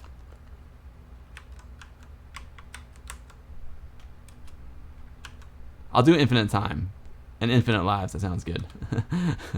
Just for now. That was I'm not big on the whole time. Oh, here we go. Cool intro.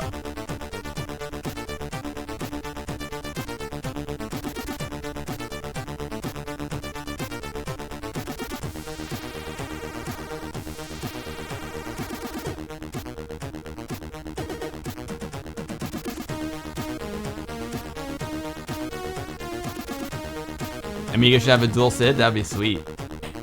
Oh, I hit the button by accident, sorry.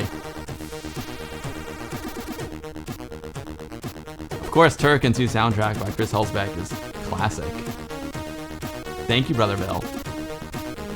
Brother Bill, were you by any chance keeping track of those links? 'Cause I wasn't. It was pretty simple today, though. I can probably figure it out. I'm sure you were, though, Brother Bill.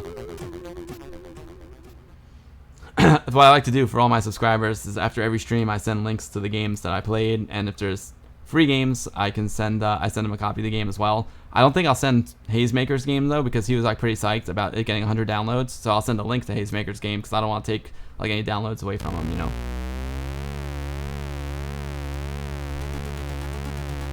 Thank you for hanging out, Ari. Oh yeah, here we go.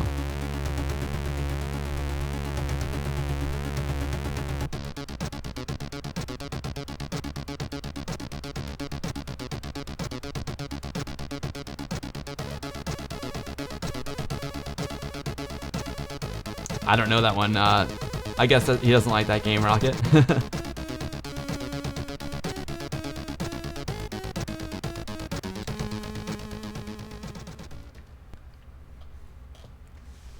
Thanks, Baltoth. Oh, I'm sorry. I know before you were going yo yo yo when you showed up, and I meant to like say it back to you, but then I had Hayesmaker on, and he would have been like, "What's he talking about?" Baltoth, you rock, dude. Yeah, that's true, Ari. The longest days of the year. I bet the sun almost never sets where you are. That's pretty awesome. When I was in Alaska in July, and it was pretty wild. We got like a couple hours of darkness there, but not much. Do it, Dancing Wolf. Do it.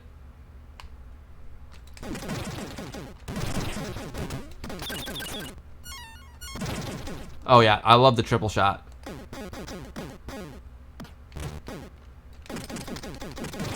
I don't even know how to play this Commodore 64 version. Obviously. The sun's up all night now. Sakatumi? Oh, Sakatumi, where do you live? You must live, do you live near Ariuri? In Akmefin? Are you also in Finland? It must be wild to not have the sunset. I can't turn into the ball. Barely below the horizon there. Interesting. Yeah, Dancing Wolf, there's no music in this Commodore 64 version. I think that's one of the big things, one of the big differences. Because the music is a big part of the game in the Amiga version. But this game plays well. The 64 version plays well. But without the in-game music, it's not the same, you know? Oh, I thought those were coins. I was trying to collect them. I should have been avoiding them. You can beat the Amiga one pretty easy. Oh, interesting. That's pretty. I can't even beat it. Bro Bryce, I don't know where you can get that, but if you I sent out Amiga Bill stickers. Oh, you're in Sweden. Got it. You'll listen to the Amiga version when you play it. Hilarious.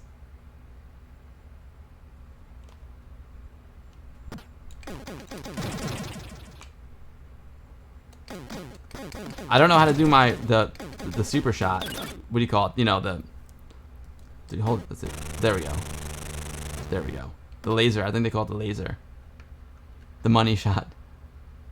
Thanks, Brother Bill. That's such a cool weapon. It's one of the coolest weapons in video games. Oh man, wiped out.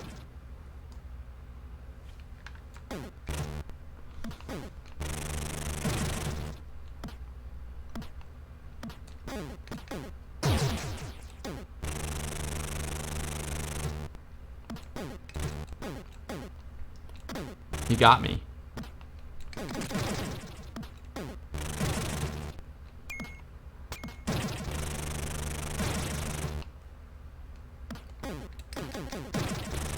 I like, you can use this as kind of like a shield, you know, when the guys are coming at you from the top.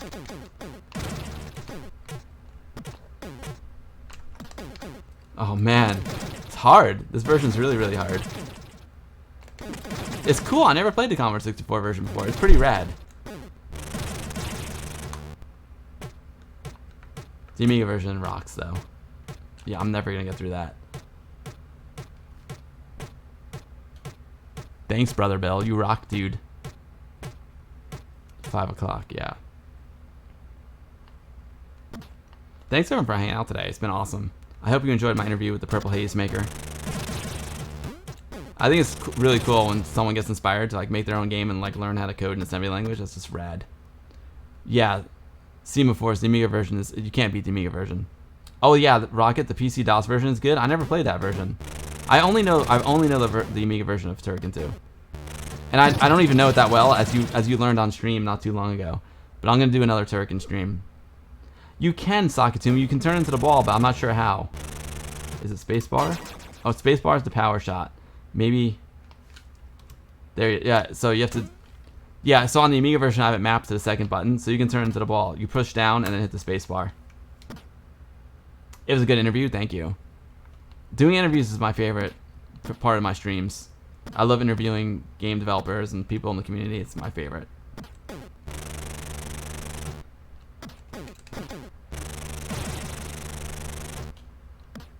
It's so weird that without the music though.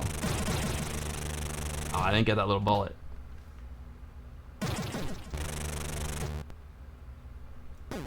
It was a good interview, Playa. It was a good interview. Yeah, so Hayesmaker, who you know obviously because you play with him on my streams sometimes and on his streams, he learned assembly language for the Commodore 64, and he made a port of an old Nintendo watch game. Mario's Cement Factory, it's called. It's pretty rad.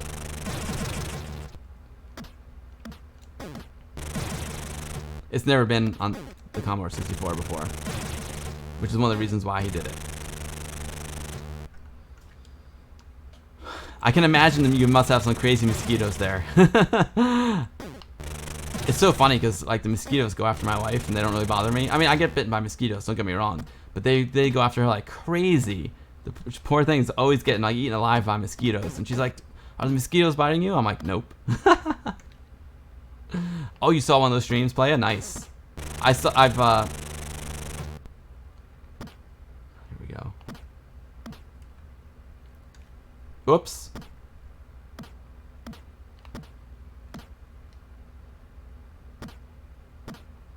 Oh, I've unlimited lives. No wonder. That's what's going on. That's what's happening.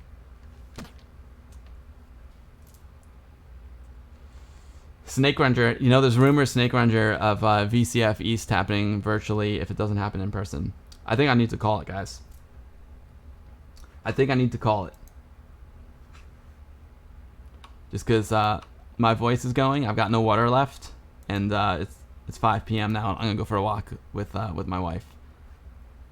It's been a great stream, though. Semaphores, thanks for hanging out, dude. Yeah, exactly. If they bite me, they're going to get a little buzz, Brother Bill.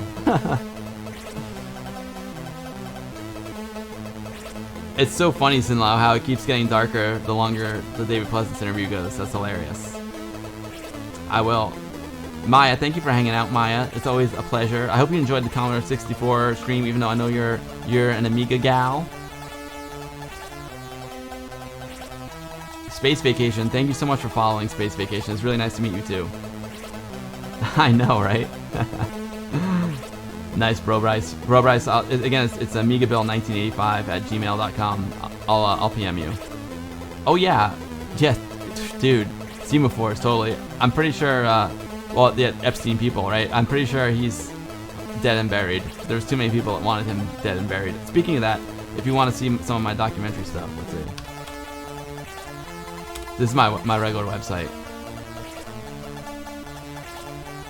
I really don't have that much documentary stuff on here, too, but I have some cool stuff. Unfortunately, the Vanity Fair piece that I did, I'm really proud of it. And unfortunately, the museum, it was playing at the Annenberg Center for Photography in LA. And due to COVID, they closed forever. It was really, really sad.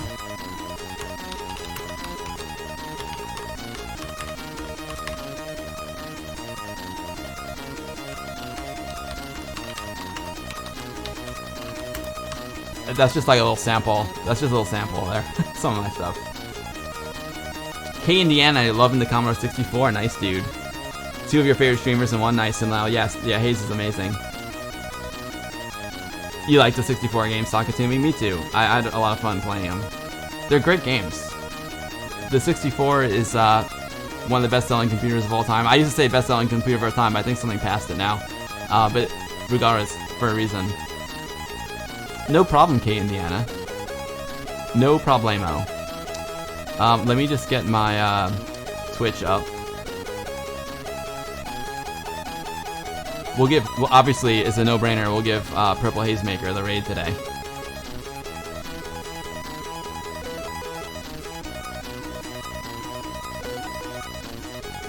Where is he? There he is. Rocket. Cool. Alright, there he is. We'll raid the Hayes. Boom. Alright, guys.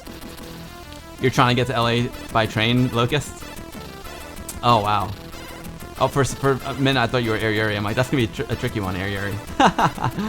Oh man, unfortunately that museum closed due to COVID, which is a real bummer. But anyone, thanks Sakatumi, I appreciate it. Thanks everyone for hanging out today. My next stream will be on Sunday, the usual time. I don't know what I'm gonna be streaming, but it'll be something fun. It'll be a good time. We'll play some Amiga stuff.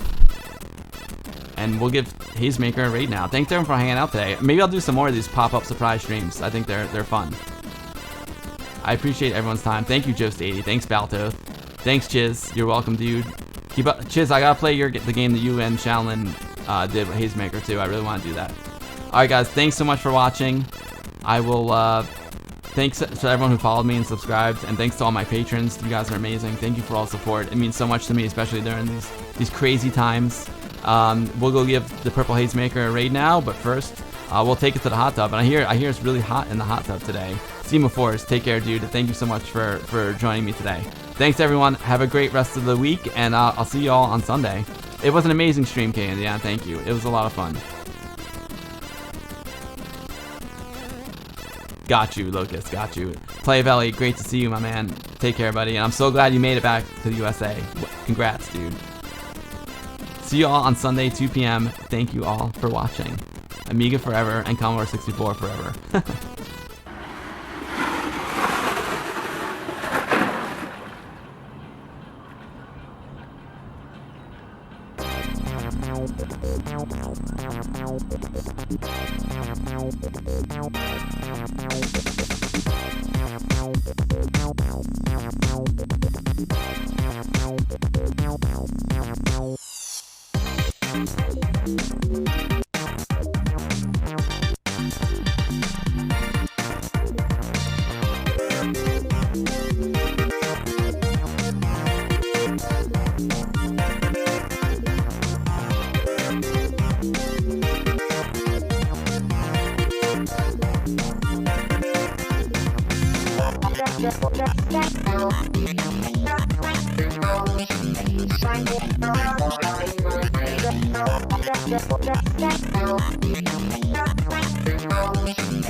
Shutdown.